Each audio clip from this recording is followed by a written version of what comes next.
ಹಾ. ಸೊ ಇದು ಈ ಥರದೊಂದು ವೇದಿಕೆಯಲ್ಲಿ ಪ್ರತಿ ತಿಂಗಳು ನಾವು ಒಂದು ಪುಸ್ತಕ ಬಳಗದ ಕಾರ್ಯಕ್ರಮದಲ್ಲಿ ಮೊದಲು ಒಂದು ಕತೆಗಳನ್ನ ಒಂದು ಅನುಕೂಲಕ್ಕೋಸ್ಕರ ಕತೆಗಳ ಒಂದು 2 ಅಥವಾ 3 ಕತೆಗಳನ್ನ ಅದರದ್ದೊಂದು PDF ಪ್ರತಿಗಳನ್ನ ಮಾಡಿ ಎಲ್ರಿಗೂ ಹಂಚಿ ಅದ್ರ ಬಗ್ಗೆ ಒಂದು ಚರ್ಚೆಯಿಂದ ಶುರು ಮಾಡಿದ್ದು. ನಂತರ ಈಗ ಆ, ಬೇರೆ ಥರದ ಕಾರ್ಯಕ್ರಮಗಳು ಕೂಡ ನಡೀತಾ ಇದ್ದಾವೆ. ತಿಂಗಳಿಗೊಂದ್ಸತಿ ಆದಷ್ಟು ಮಾಡೋದಕ್ಕೆ ಪ್ರಯತ್ನ ಅಂತೂ ಮಾಡ್ತೀವಿ. ನಮ್ಮ ವೇದಿಕೆಯಲ್ಲಿ ವನಮಾಲ ಅವರು ಇವತ್ತು ಇರೋದು ತುಂಬಾ ಖುಷಿಯ ಸಂಗತಿ. ವನಮಾಲ ಅವ್ರ ಬಗ್ಗೆ ಎಲ್ರಿಗೂ ಗೊತ್ತಿದೆ, ಆದರೂ ಪ್ರಾಸ್ತಾವಿಕವಾಗಿ ಪರಿಚಯ ಅಂತೂ ಮಾಡಿಕೊಡ್ಬೇಕು. ಬಹುಭಾಷಾ ವಿದ್ವಾಂಸರು, ಅನುವಾದಕಿ, ಕನ್ನಡ ಲೇಖಕರಾದ U R Ananthamurthy, P Lankesh, Tejaswi, Vaidehi, Sara Abubakar ಮುಂತಾದವರ ಕೃತಿಗಳನ್ನೆಲ್ಲ ಇಂಗ್ಲಿಷಿಗೆ ಅನುವಾದ ಮಾಡಿದ್ದಾರೆ. ಮುಖ್ಯವಾಗಿ ರಾಘವಾಂಕನ ಹರಿಶ್ಚಂದ್ರ ಕಾವ್ಯ ಮತ್ತು ವಡ್ಡಾರಾಧನೆ ಮುಂತಾದ ಹಳೆಗನ್ನಡ ಕೃತಿಗಳನ್ನ ಇಂಗ್ಲಿಷ್ಗೆ ಅನುವಾದ ಮಾಡಿದ್ದಾರೆ. ಲಕ್ಷ್ಮೀಶ್ ತೋಳ್ಪಾಡಿಯವರ ಭಾರತ ಯಾತ್ರೆಯ ಅನುವಾದ ದ ಮ್ಯೂಸಿಂಗ್ಸ್ ಆಫ್ ಮಹಾಭಾರತ ಈಗ ಸದ್ಯಕ್ಕೆ ಪ್ರಕಟಣೆಯಲ್ಲಿ ಇರುವ ಕೃತಿ. ಇತ್ತೀಚಿನ ಅನುವಾದ ಕುವೆಂಪುರವರ ಮಲೆಗಳಲ್ಲಿ ಮದುಮಗಳು ಅವರ ಇಂಗ್ಲಿಷ್ ಅನುವಾದ ಬ್ರೈಡ್ ಇನ್ ದ ಹಿಲ್ಸ್. ಉಲ್ಟಾ ಕಾಣಿಸ್ತಿದೆ ಅಂತ ನಿಮಗೆ. ಸುಮಾರು 800 ಪುಟದ ಕಾದಂಬರಿ. ಕುವೆಂಪುರವರ ಮೂಲ ಕಾದಂಬರಿ, ಅದರಲ್ಲಿ ಸುಮಾರು ಅದು ಕೂಡ 712 ಪುಟ ಒರಿಜಿನಲ್ಲು. ಅದನ್ನ ಬಹಳ ಯಶಸ್ವಿಯಾಗಿ ಆಂಗ್ಲ ಭಾಷೆಗೆ ಅನುವಾದ ಮಾಡಿದ್ದಾರೆ. ಅಭಿನಂದನೆಗಳು ವನಮಾಲ ಅವರೇ. ಕುವೆಂಪುರವರ ಈ ಮಹಾಕಾದಂಬರಿಯ ಹರಹು ಬಹಳ ದಟ್ಟವಾದದ್ದು. ಮಲೆನಾಡಿನ ಸಣ್ಣ ಸಣ್ಣ ಹಳ್ಳಿಗಳಲ್ಲಿ ನಡೆಯುವ ಈ ಕಥೆಯ ವಿದ್ಯಮಾನಗಳಲ್ಲಿ 100 ಪಾತ್ರಗಳು, ಆ ಪಾತ್ರದ ವಿವಿಧ ಹಿನ್ನೆಲೆ, ಜಾತಿ, ಸಾಮಾಜಿಕ ಸ್ಥಿತಿಗತಿ, ಅದಕ್ಕೆ ತಕ್ಕಂತೆ ಬದಲಾಗುವ ಪಾತ್ರಗಳ ಭಾಷೆ, ನಡೆನುಡಿ, ಗಂಡು ಹೆಣ್ಣುಗಳ ಸಂಬಂಧ, ಜಮೀನ್ದಾರ ಮತ್ತು ಕೆಲಸಗಾರರ ನಡುವಿನ ಸಂಬಂಧ, ಮನುಷ್ಯ ಮತ್ತು ಪ್ರಾಣಿಗಳ ನಡುವಿನ ಸಂಬಂಧ, ಎಲ್ಲ ಈ ಥರ ಹಲವು ಪದರಗಳಿರುವ ಈ ಥರದ ಒಂದು ಪಠ್ಯವನ್ನ ಕನ್ನಡದಂಥ ದೇಶ ಭಾಷೆಯಲ್ಲಿ ಮೂಲ ಲೇಖಕ ನನ್ನ ಕೃತಿ ಮುಂದೊಮ್ಮೆ ಬೇರೆ ಭಾಷೆಗೆ ಅನುವಾದಗೊಳ್ಳಬಹುದು ಎಂಬ ಯಾವ ಯೋಚನೆಯೂ ಇಲ್ಲದೆ ಬರೆದಾಗ ಕೃತಿಯಲ್ಲಿ ಸಿಗುವ ಅಗಾಧವಾದ ಒಂದು ಪ್ರಾಂತೀಯತೆ, ದಟ್ ರೀಜನಾಲಿಟಿ, ಅದೇ ಸೊಗಡಿನೊಂದಿಗೆ ಇಂಗ್ಲೀಷಿಗೆ ತರೋದು ಬಹಳ ದೊಡ್ಡ ಸವಾಲು. ಇಂಥ ಕ್ಲಾಸಿಕ್ಗಳನ್ನ ಮೂಲ ಭಾಷೆಯಲ್ಲಿ ಬಹಳ ಜನ ಓದಿರೋದ್ರಿಂದ ಈಗ ಮೂಲ ಭಾಷೆಯ ಅಂದರೆ ಕನ್ನಡದ ಓದುಗರಿಗೆ ಈ ಇಂಗ್ಲಿಷ್ ಅನುವಾದ ಸಿಕ್ಕಾಗ ಅವರಿಗೆ ಯಾವುದು ಇಷ್ಟವಾಗಿರುತ್ತೋ ಒರಿಜಿನಲ್ ಟೆಕ್ಸ್ಟಲ್ಲಿ ಆ ಭಾಗಗಳನ್ನು ಇಂಗ್ಲೀಷ್ನಲ್ಲಿ ಸುಮ್ಮನೆ ಕಣ್ಣಾಡಿಸ್ದಂಗೆ ಮಾಡಿ ಇದು ಹಿಂಗಿರಬೇಕಾಗಿತ್ತು ಅಂತ ಹೇಳೋರೇ ಜಾಸ್ತಿ. ಆದರೆ ನಾನು ಕಳೆದ ವಾರ ನನಗೆ ಸಿಕ್ಕ ಸಮಯದಲ್ಲಿ 250ರಿಂದ 300 ಪುಟ ಇಂಗ್ಲಿಷ್ ಅನುವಾದದಲ್ಲಿ ಓದಿದೆ. ಮೊದಲು ನನಗೂ ಕೂಡ ಕನ್ನಡದ ಪುಸ್ತಕವನ್ನು ಪಕ್ಕದಲ್ಲಿ ಇಟ್ಟುಕೊಂಡು ಇದಕ್ಕೆ ಇವರು ವನಮಾಲ ಅವರ ಈ ಟೆಕ್ಸ್ಟಲ್ಲಿ ಇದನ್ನು ಒರಿಜಿನಲ್ ಮೂಲ ಪಠ್ಯದಲ್ಲಿ ಕುವೆಂಪುರವ್ರದ್ದು ಭಾಷೆಯಲ್ಲಿ ಹೇಗಿತ್ತು ಅನ್ನೋ ನೋಡೋ ಕುತೂಹಲವೇ ಜಾಸ್ತಿ ಇತ್ತು. ನಂತರ 50 ಪೇಜ್ ಆದಮೇಲೆ ಪೂರ್ತಿ ಬರೀ ಇಂಗ್ಲೀಷ್ ಪುಸ್ತಕವನ್ನೇ 250 ಪೇಜ್ ಓದಿದೆ. ಬಹಳ ಖುಷಿ ಆಯಿತು. ನನಗನ್ಸಿದ್ದೇನಪ್ಪ ಅಂದರೆ ಕುವೆಂಪುರವರನ್ನ ಬಹಳ ಘನತೆಯಿಂದ, ಗ್ರೇಸ್ಫುಲ್ಲಾಗಿ ಈಗಿನ ಪೀಳಿಗೆಯವರಿಗೆ ಮತ್ತು ಇನ್ನು ಮುಂದಿನ 50ರಿಂದ 100 ವರ್ಷದ ಇಂಗ್ಲೀಷ್ ಓದುಗ ಪೀಳಿಗೆಗೆ ಕುವೆಂಪುರವ್ರನ್ನ ವನಮಾಲ ಅವರು ಪ್ರೆಸೆಂಟ್ ಮಾಡಿದ್ದಾರೆ. ಅಭಿನಂದನೆಗಳು ವನಮಾಲ ಅವರೇ. ಇವತ್ತಿನ ಈ ಕಾರ್ಯಕ್ರಮದಲ್ಲಿ ಅವರ ಈ ಅನುವಾದದ ಅವರ ಅನುಭವಗಳನ್ನು ಎಸ್ಪೆಷಲಿ ಮುಖ್ಯವಾಗಿ ಕುವೆಂಪುರವರ ಮಲೆಗಳಲ್ಲಿ ಮದುವೆಗಳು ಅಥವಾ ವನಮಾಲಾರವರ ಬ್ರೈಡ್ ಇನ್ ದ ಹಿಲ್ಸ್, ಆ ಅನುವಾದದ ಬಗ್ಗೆ ಮತ್ತು ಒಟ್ಟಾರೆ ಅನುವಾದದ ಪ್ರಕ್ರಿಯೆ ಬಗ್ಗೆ ಅವರು ತಮ್ಮ ಅನುಭವಗಳನ್ನ ಹಂಚಿಕೊಳ್ತಾರೆ. ನಂತರ ಸಂವಾದ ಇರುತ್ತೆ. ವನಮಾಲಾ ಅವರೇ. ನಮಸ್ಕಾರ ನಮಸ್ತೆ. ಗುರುವರೇ. ಎಲ್ಲ ಅಭಿನಂದನೆಗೆ ಮತ್ತೆ ಒಳ್ಳೆ ಮಾತಿಗೆ ಎಲ್ಲಕ್ಕೂ ನಾನು ಧನ್ಯವಾದ ಹೇಳ್ತಾ ನನ್ನ ಮಾತನ್ನ ಪ್ರಾರಂಭಿಸ್ಬೋದು. ಇದು ಅಪರೂಪದ ಸವಾಲು. ಈ ತರ ನಾಡಿನ ಬೇರೆ ಬೇರೆ ಕಡೆ ಇರೋರ ಜೊತೆಗೆ ಈ ರೀತಿ ವರ್ಚುವಲ್ ಆಗಿ ಸಂಪರ್ಕ ಏರ್ಪಡಿಸಿ ಅದ್ರ ಮೂಲಕ ಮಾತಾಡೋದು ಅಂದ್ರೆ ನಮ್ಗೆ ಕೋವಿಡ್ ಇದನ್ನೆಲ್ಲ ಹೇಳ್ಕೊಟ್ಟಿದೆ. ಅದರಿಂದ ಎಲ್ರು ಎಲ್ಲಾ ಕಡೆಯಿಂದ ಅಡ್ಜಸ್ಟ್ ಮಾಡ್ಕೋತಾರೆ ಅನ್ನೋದು ಗೊತ್ತು ನನ್ಗೆ. ಅದರಿಂದ ಏನಾದ್ರು ಇದ್ರಲ್ಲಿ ಸಣ್ಣ ಸಣ್ಣ ತೊಂದರೆ ತಾಪತ್ರೆಯ ಇದ್ರೆ ಪ್ಲೀಸ್ ಬೇರ್ ವಿತ್ ಮೀ. ಬಟ್ ಅದ್ಬಿಟ್ಟು ಇವತ್ತು ಈಗ ನಾನೊಂದು 4-5 ಕಡೆ ನಾನು ಈಗಾಗಲೇ ಈ ಪುಸ್ತಕದ ಬಗ್ಗೆ ಮಾತಾಡಿದ್ದೀನಿ, ನನ್ನ ಅನುಭವವನ್ನು ಹಂಚ್ಕೊಂಡಿದ್ದೀನಿ. ಪ್ರತಿ ಸಲ ನಾನು ಇದ್ರ ಬಗ್ಗೆ ಮಾತಾಡುವಾಗ ನನಗೆ ಏನಾದ್ರು ಒಂದು ಹೊಸ್ತು ಅನ್ನೋ ಒಂದು ಇನ್ಸೈಟ್ ಆಗ್ಲಿ ಅಥವಾ ಒಂದು ಐಡಿಯಾ ಆಗ್ಲಿ ಅಥವಾ ಒಂದು ಹೊಳಹು ಇಲ್ಲದೆ ಬರ್ದೇ ಹೋದ್ರೆ ನನ್ನ ಮಾತು ನನಗೆ ಬೋರ್ ಆಗ್ಬಿಡುತ್ತೆ, ನಿಮ್ಗಿರ್ಲಿ. ಹಾಗಾಗಿ ನಾನೇನ್ ಅನ್ಕೊಂಡೆ ಈ ಸಲ ಸ್ವಲ್ಪ ಬೇರೆ ತರ ಯೋಚನೆ ಮಾಡಕ್ ಶುರು ಮಾಡೋಣ ಅಂತ. ಅದಕ್ಕೆ ನಾನೇನ್ ಅನ್ನಿಸ್ತು ಅಂದ್ರೆ ಒಂದ್ ಸ್ವಲ್ಪ ಸ್ಪೆಕ್ಯುಲೇಟಿವ್ ಆಗಿ, ಅಂದ್ರೆ ಹೀಗಿರ್ಬಹುದಾ ಹಾಗಿರ್ಬಹುದಾ ಅನ್ನೋ ಒಂದು ಮಟ್ಟದಲ್ಲಿ ಒಂದು ನೆಲೆಯಿಂದ ಒಂದು ಪ್ರಶ್ನೆನ ನಾವೆಲ್ಲ ಒಟ್ಟಿಗೆ ಸೇರಿ ಯೋಚನೆ ಮಾಡಬಹುದಾ ಅಂತ. ಇದು ನನ್ ಉತ್ತರಗಳಿದೆ ಈ ಪ್ರಶ್ನೆಗಳಿಗೆ ಅಂತಲ್ಲ, ಆದ್ರೆ ಈ ಪ್ರಶ್ನೆನ ನಿಮ್ ಜೊತೆ ಯೋಚನೆ ಮಾಡಬಹುದಾ ಅನ್ನೋದೇ ನನ್ನ ಪ್ರಯತ್ನ ಇಲ್ಲಿ. ಈಗ ಏನು ಅಂದ್ರೆ 1967ರಲ್ಲಿ ಈ ಪುಸ್ತಕ ಪ್ರಕಟ ಆಯ್ತು. ಆದ್ರೆ ಇದು ಈ ಇಡೀ ಕೃತಿಯನ್ನ ಒಬ್ಬ ಟ್ರಾನ್ಸ್ಲೇಟರ್ ದೃಷ್ಟಿಯಿಂದ ನೋಡಿದಾಗ ನಮಗೆ ಹೊಸದಾಗಿ ಏನಾದ್ರು ಒಂದು ಐಡಿಯಾ ಬರುತ್ತಾ ಅಂತ ನೋಡ್ತಾ ಇದ್ದೀನಿ ನಾನು. ಬರೀ ಟ್ರಾನ್ಸ್ಲೇಷನ್ ದೃಷ್ಟಿಯಿಂದ ನೋಡಿದಾಗ ಒಂದು ಹೊಸ ಚರಿತ್ರೆನೋ ಒಂದು ಹೊಸ ರೀತಿನಲ್ಲಿ ಆ ಸಂದರ್ಭನ ನೋಡೋದಕ್ಕೆ ಸಾಧ್ಯನಾ ಅನ್ನೋದು ಇವತ್ತು ನನ್ನ ಒಂದು ಪರ್ಸ್ಪೆಕ್ಟಿವ್. ಸೊ ಇದು 1967 ಪುಸ್ತಕ ಬಂದ್ರು ಅದ್ರಲ್ಲೂ ಒಂದು ಕಥೆ ಇದೆ, ಅದು ಹೆಂಗ್ ಬಂತು ಅಂತ.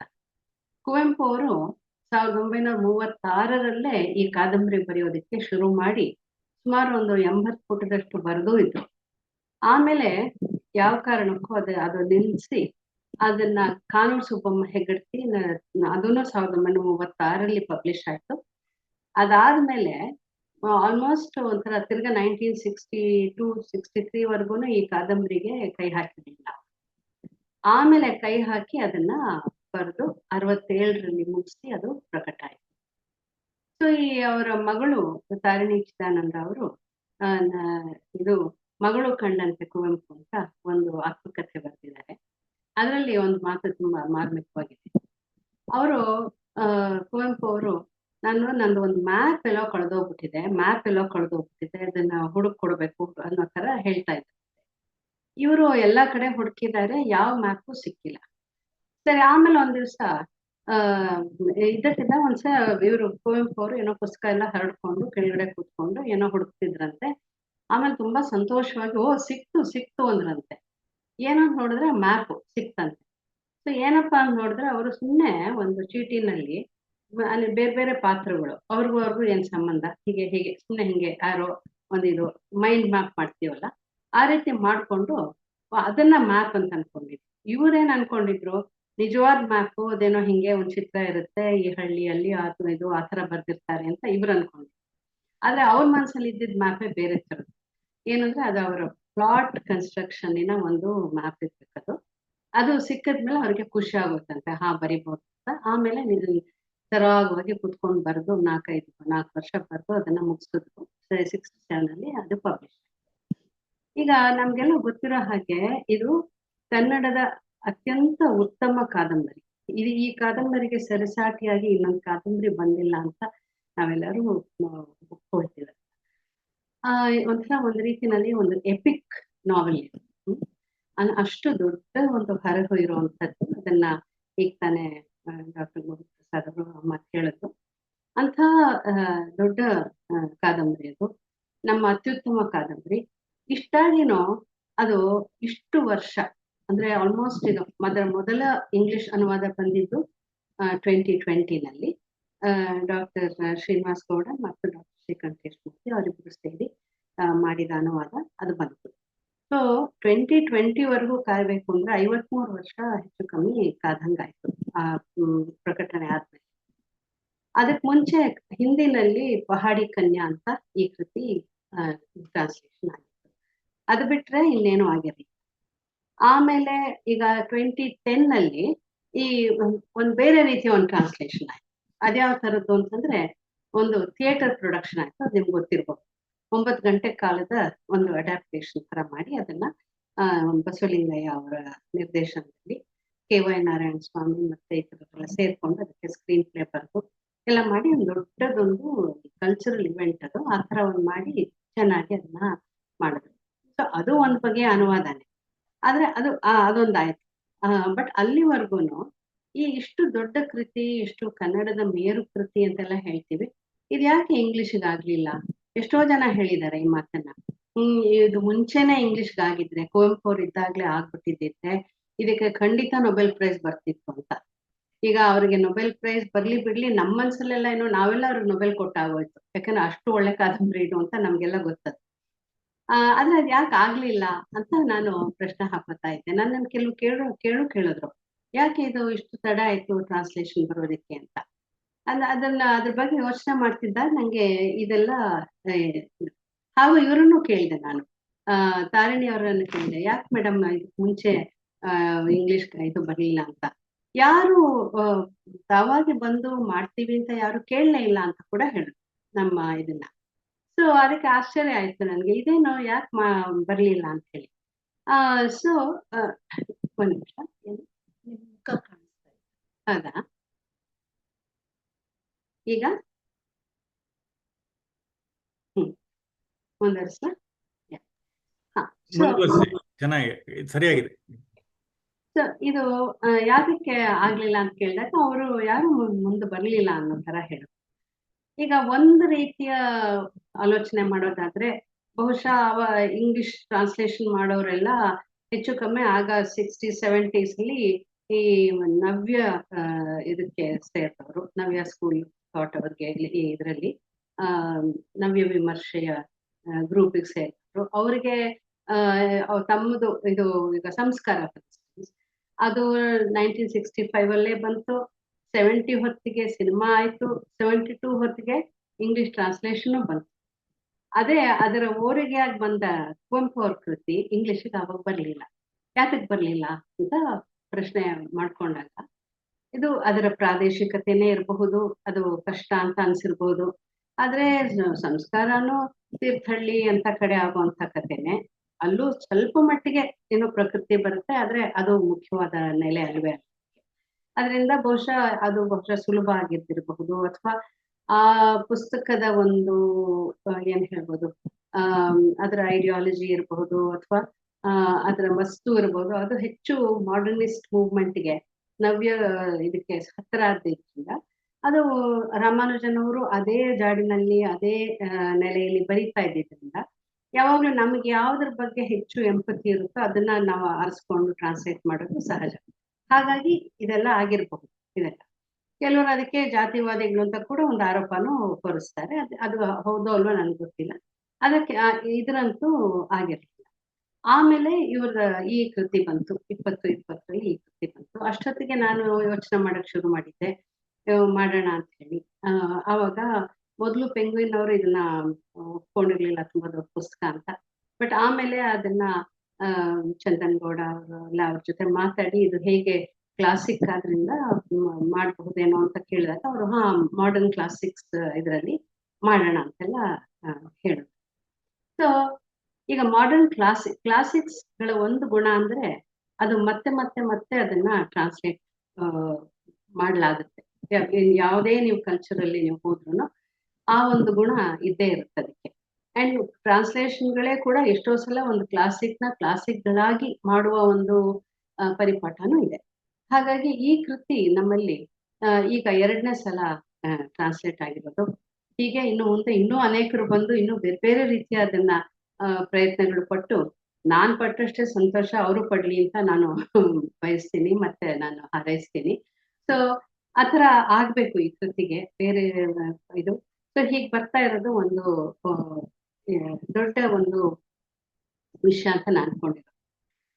ಆ ಅದಕ್ಕೆ ಮದುಮಗಳು 50 ಅಂತ ಹೇಳಿ 2017 50 ವರ್ಷ ತುಂಬಿದ ಮದುಮಗಳಿಗೆ 50 ವರ್ಷ ತುಂಬಿದ ಒಂದು ಸಂದರ್ಭದಲ್ಲಿ ಮೈಸೂರಲ್ಲಿ ಒಂದು ಸಮಾರಂಭ ಮಾಡಿದ್ರು.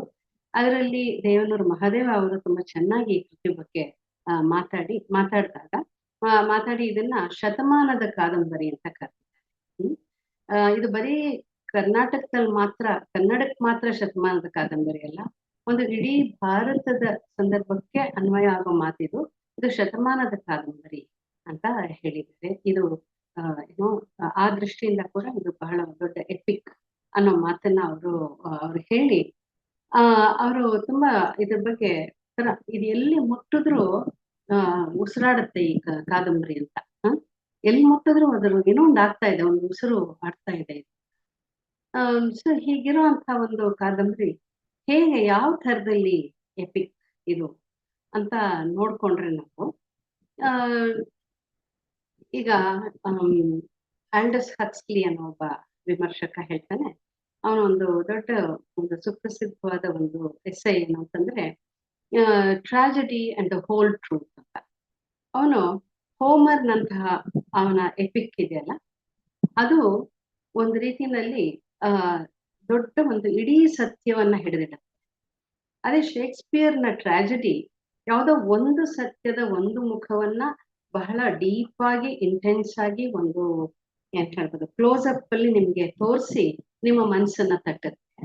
ಆದ್ರೆ ಈಗ ಅದರಲ್ಲಿ ಈಗ ಒಡಿಸಿಯಸ್ ಇರಬಹುದು, ಒಡಿಸಿಯಸ್ನ ಮನಸ್ಥಿತಿನ ಟ್ರಾಜಿಡಿ ಹಿಡಿದಿಡಬಹುದು. ಆದ್ರೆ ಒಡಿಸಿಯಸ್ ಜೊತೆ ಅವನ ಸೈನಿಕರಿದ್ರು, ಮಂತ್ರಿ ಇದ್ದ, ಅವನ ಜೊತೆ ಇದ್ದ ಮೇ ಬಿ ವಿಮೆನ್ ವರ್ದೆ ಈ ಥರದ್ದೆಲ್ಲ ಎಲ್ಲ ಸುತ್ತಮುತ್ತ ಇರೋ ಪಕ್ಷಿ ಪ್ರಾಣಿ ಎಲ್ಲ ಇತ್ತಲ್ಲ, ಅದ್ರ ಕಥೆ ಎಲ್ಲ ನಮ್ಗೆ ಟ್ರಾಜಿಡಿನಲ್ಲಿ ಗೊತ್ತಾಗಲ್ಲ. ಈ ಎಪಿಕ್ ಅಲ್ಲಿ ಆದ್ರೆ ಒಂದು ಇಡೀ ಚಿತ್ರಣ, ಒಂದು ಇಡೀ ಒಂದು ಬದುಕಿನ ಚಿತ್ರಣ ಬರುತ್ತೆ. ಹಾಗಾಗಿ ಅದು ಎಪಿಕ್ ಅಂತ ಒಂದು ಡೆಫಿನೇಷನ್ ಕೊಟ್ಟಿರೋದು. ಸೊ ಕುವೆಂಪು ಅವರ ಪುಸ್ತಕ ಆ ತರ ನೋಡಕ್ ಹೋದ್ರೆ ಅದು ಈ ರೀತಿಯ ಒಂದು ನಮ್ಗೆ ಎದುರಾಗೋದು ಏನು ಅಂತಂದ್ರೆ ಒಂದು ಇಡೀ ಜೀವ ಜಾಲ, ಅದು ಒಂದು ಇಕೋಸಿಸ್ಟಮ್, ಅಲ್ಲಿ ಒಂದಕ್ಕೊಂದಕ್ಕೆ ತುಂಬಾ ಹತ್ತಿರದ ಸಂಬಂಧ ಇರುವಂತಹ ಒಂದು ಜೀವಜಾಲ ನಮ್ಗೆ ಎದುರಾಗುತ್ತೆ. ಇಲ್ಲಿ ನಮ್ಗೆ ಇನ್ನೊಂದು ಸಮಸ್ಯೆ ಉಂಟಾಗುತ್ತೆ. ಸಾಮಾನ್ಯ ನಾವು ಈಗ ಪುಸ್ತಕ ಬಂದ ಹೊಸರಲ್ಲಿ ಅದ್ರ ಬಗ್ಗೆ ಬಂದ ಒಂದು ಮಾತು ಏನಪ್ಪಾ ಅಂದ್ರೆ ಎಂ ಜಿ ಕೃಷ್ಣಮೂರ್ತಿ ಅಂತಹ ಬಹಳ ಗಂಭೀರ ಮನಸ್ಸಿನ ಒಬ್ರು ವಿಮರ್ಶಕರು ಅವ್ರು ಹೇಳಿದ್ರು, ಈ ಪುಸ್ತಕಕ್ಕೆ ಒಂದು ಕೇಂದ್ರ ಇಲ್ಲ ಅನ್ನೋ ರೀತಿ. ಮತ್ತೆ ಅನಂತ ಮೂರ್ತಿ ಅಂತವ್ರು ಹೇಳಿದ್ರು, ಇದು ವಿವರಗಳಿಂದ ಸೊಕ್ಕಿದೆ ಅನ್ನೋ ಮಾತು ಹೇಳಿದ್ರು. ಅಂದ್ರೆ ವಿವರಗಳಿಗೆ ಉದ್ದೇಶ ಏನು, ವಿವರ ಕೊಡೋ ಉದ್ದೇಶ ಏನೋ ಸುಮ್ಮನೆ ಇಷ್ಟೊಂದು ಬರ್ದಿದಾರಲ್ಲ ಅನ್ನೋ ರೀತಿನಲ್ಲಿ ಒಂದು ಮಾತು. ಆದ್ರೆ ಯಾತಕ್ಕೆ ಹಿಂಗ ಅಂದಿರಬಹುದು ಅಂತ ಯೋಚನೆ ಮಾಡ್ತಿದ್ದೆ. ಈಗ ಕೇಂದ್ರ ಇಲ್ಲ ಅಂದಾಗ ಏನು ನಮ್ಮ ಮನ್ಸಲ್ಲಿ ಏನಿದೆ? ಈಗ ಒಂದ್ ಕಥೆ ಅಂದ್ರೆ ಒಬ್ಬ ನಾಯಕಿ, ಅವ್ರಿಗೆ ಎಲ್ಲೋ ಒಂದು ಕಡೆ ಇರ್ತಾರೆ, ಹಿಂಗಾಗತ್ತೆ, ಇಷ್ಟು ವರ್ಷ ಆದ್ಮೇಲೆ ಹಿಂಗಾಗತ್ತೆ, ಆಮೇಲೆ ಇದಾಗತ್ತೆ, ಆಮೇಲೆ ಅದಾಗತ್ತೆ ಅಂತ ಈ ರೀತಿ ಒಂದ್ ರೀತಿಯ ಒಂದು ಲೀನಿಯರ್ ನ್ಯಾರೇಟಿವ್ ಇರುವಂತಹ ನಾಯಕ ಕೇಂದ್ರಿತವಾದಂತಹ ಒಂದು ಕಥೆ ಅಂದಾಗ ನಮ್ಗೆ ಅದು ಒಂದು ಫೆಮಿಲಿಯರ್ ಟೆರಿಟರಿ, ಗೊತ್ತು ನಮ್ಗದು, ಇದು ಹೆಂಗೆ, ಸರಿ ಹಾ ಗೊತ್ತಪ್ಪ, ಇದು ಹಾ ಸರಿ ಅಂತ ನಾವು ತಲೆದೂಕೊಂಡು ಮುಂದಕ್ಕೆ ಹೋಗ್ತೀವಿ. ಆ ರೀತಿಯ ಕೇಂದ್ರ ಪಾತ್ರ ಅಂತ ಇಲ್ಲಿ ಯಾವುದೂ ಇಲ್ಲ. ಗೊತ್ತಿನೂ ಮುಖ್ಯನೇ, ಐತಾನು ಮುಖ್ಯನೇ, ಪೀಂಚ್ಲ ಅವನ್ಗಿಂತ ಮುಖ್ಯ, ಚಿನ್ನಮ್ಮ ಅಂತೂ ಮದುಮಗಳು ಅವಳೇನೆ. ಸೊ ಹೀಗೆ ಎಲ್ಲರ ಕಥೆನೂ ಇದೆಯಲ್ಲ ಇಲ್ಲಿ. ಸೊ ಈ ಎಲ್ಲರ ಕಥೆನ ನಾವು ಈಗ ಎಲ್ಲಾರ್ದು ಒಟ್ಟಿಗೆ ಹಿಡಿಯಕ್ ಹೋದಾಗ ಏನಾಗ್ತಾ ಇದೆ ಅಂದಾಗ ಒಂದು ಚಿತ್ರ ಇದೆ ಇಲ್ಲಿ. ಆ ಚಿತ್ರ ಹೇಗೆ ಅಂತಂದ್ರೆ ಒಂದು ಪೇಂಟಿಂಗ್ ಅಲ್ಲಿ ಒಂದು ಕೊಲಾಜ್ ತರ.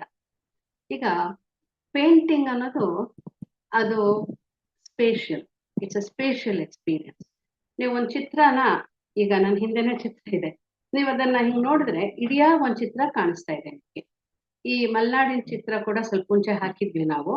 ಅಲ್ಲಿ ಮಲ್ನಾಡಿನ ಚಿತ್ರ ಎಲ್ಲ ಇತ್ತು. ಅದು ಏನು ಬೆಟ್ಟ, ಗುಡ್ಡ, ಅಲ್ಲಿಂದ ಇದು ಮೋಡ, ಆಮೇಲೆ ಕೆಳಗಡೆ ಮರಗಳು, ಆಮೇಲೆ ಒಂದ್ ಮನೆ ಎಲ್ಲ ಒಟ್ಟೊಟ್ಟಿಗೆ ನಮಗ್ ಕಾಣಿಸ್ತಾ ಇದೆ. ಇದು ಇಡೀ ಈ ಬಿಡಿ ಬಿಡಿ ಡೀಟೇಲ್ಸ್ ಎಲ್ಲ ಸೇರಿ ಇಡಿಯಾಗಿ ಒಂದ್ ಚಿತ್ರನ ಒಂದೇ ಸಲ ಒಂದೇ ಸಲಕ್ಕೆ ನಮ್ಮಲ್ಲಿ ಸ್ಫುರಿಸೋ ಹಾಗೆ ಒಂದು ಚಿತ್ರ ನಮ್ ಕಣ್ ಮುಂದೆ ಅದು ಪ್ರೆಸೆಂಟ್ ಮಾಡ್ತಾ ಇದೆ. ಆದ್ರಿಂದ ಇಟ್ಸ್ ಸ್ಪೇಷಿಯಲ್, ಅದು ಇದ್ರಲ್ಲಿ ಏನು ಸ್ಪೇಸ್ ಅಲ್ಲಿ ಸಂಭವಿಸೋದು. ಅದೇ ಸಾಹಿತ್ಯ ಟೆಂಪುರಲ್, ಒಂದಾದ್ಮೇಲೆ ಒಂದು ಕಾಲದಲ್ಲಿ ಸಂಭವಿಸುವಂತ ಕ್ರಿಯೆ. ಒಂದಾದ್ಮೇಲೆ ಹಿಂಗಾಯ್ತು ಹಿಂಗಾಯ್ತು ಹಿಂಗಾಯ್ತು ಹಿಂಗಾಯ್ತು. ಬಟ್ ಇಲ್ಲೇನಾಗ್ತಾ ಇದೆ, ಎಲ್ಲಾನು ಪ್ಯಾರಲಲ್ ಆಗಿ ಪ್ರೆಸೆಂಟ್ ಆಗ್ತಾ ಇದೆ. ಬುತ್ತಿ ಹಿಂಗ್ ಹೊರಟಾಗ ಐತಾ ಇದ್ ಮಾಡ್ತಿರ್ತಾನೆ, ಐತಾ ಹಿಂಗ್ ಮಾಡ್ತಿದ್ದಾಗ ಇನ್ನೊಬ್ರು ಇನ್ನೇನೋ ಮಾಡ್ತಿರ್ತಾರೆ. ಇವರೆಲ್ಲ ಇಲ್ಲಿ ಹಿಂಗ್ ಮಾಡ್ತಾ ಇದ್ರೆ ಶಿಕಾಗೋನಲ್ಲಿ 1893ನಲ್ಲಿ ವಿವೇಕಾನಂದ ಅವರು ಅವರ ಶಿಕಾಗೋ ಭಾಷಣ ಮಾಡ್ತಾ ಇದ್ದಾರೆ.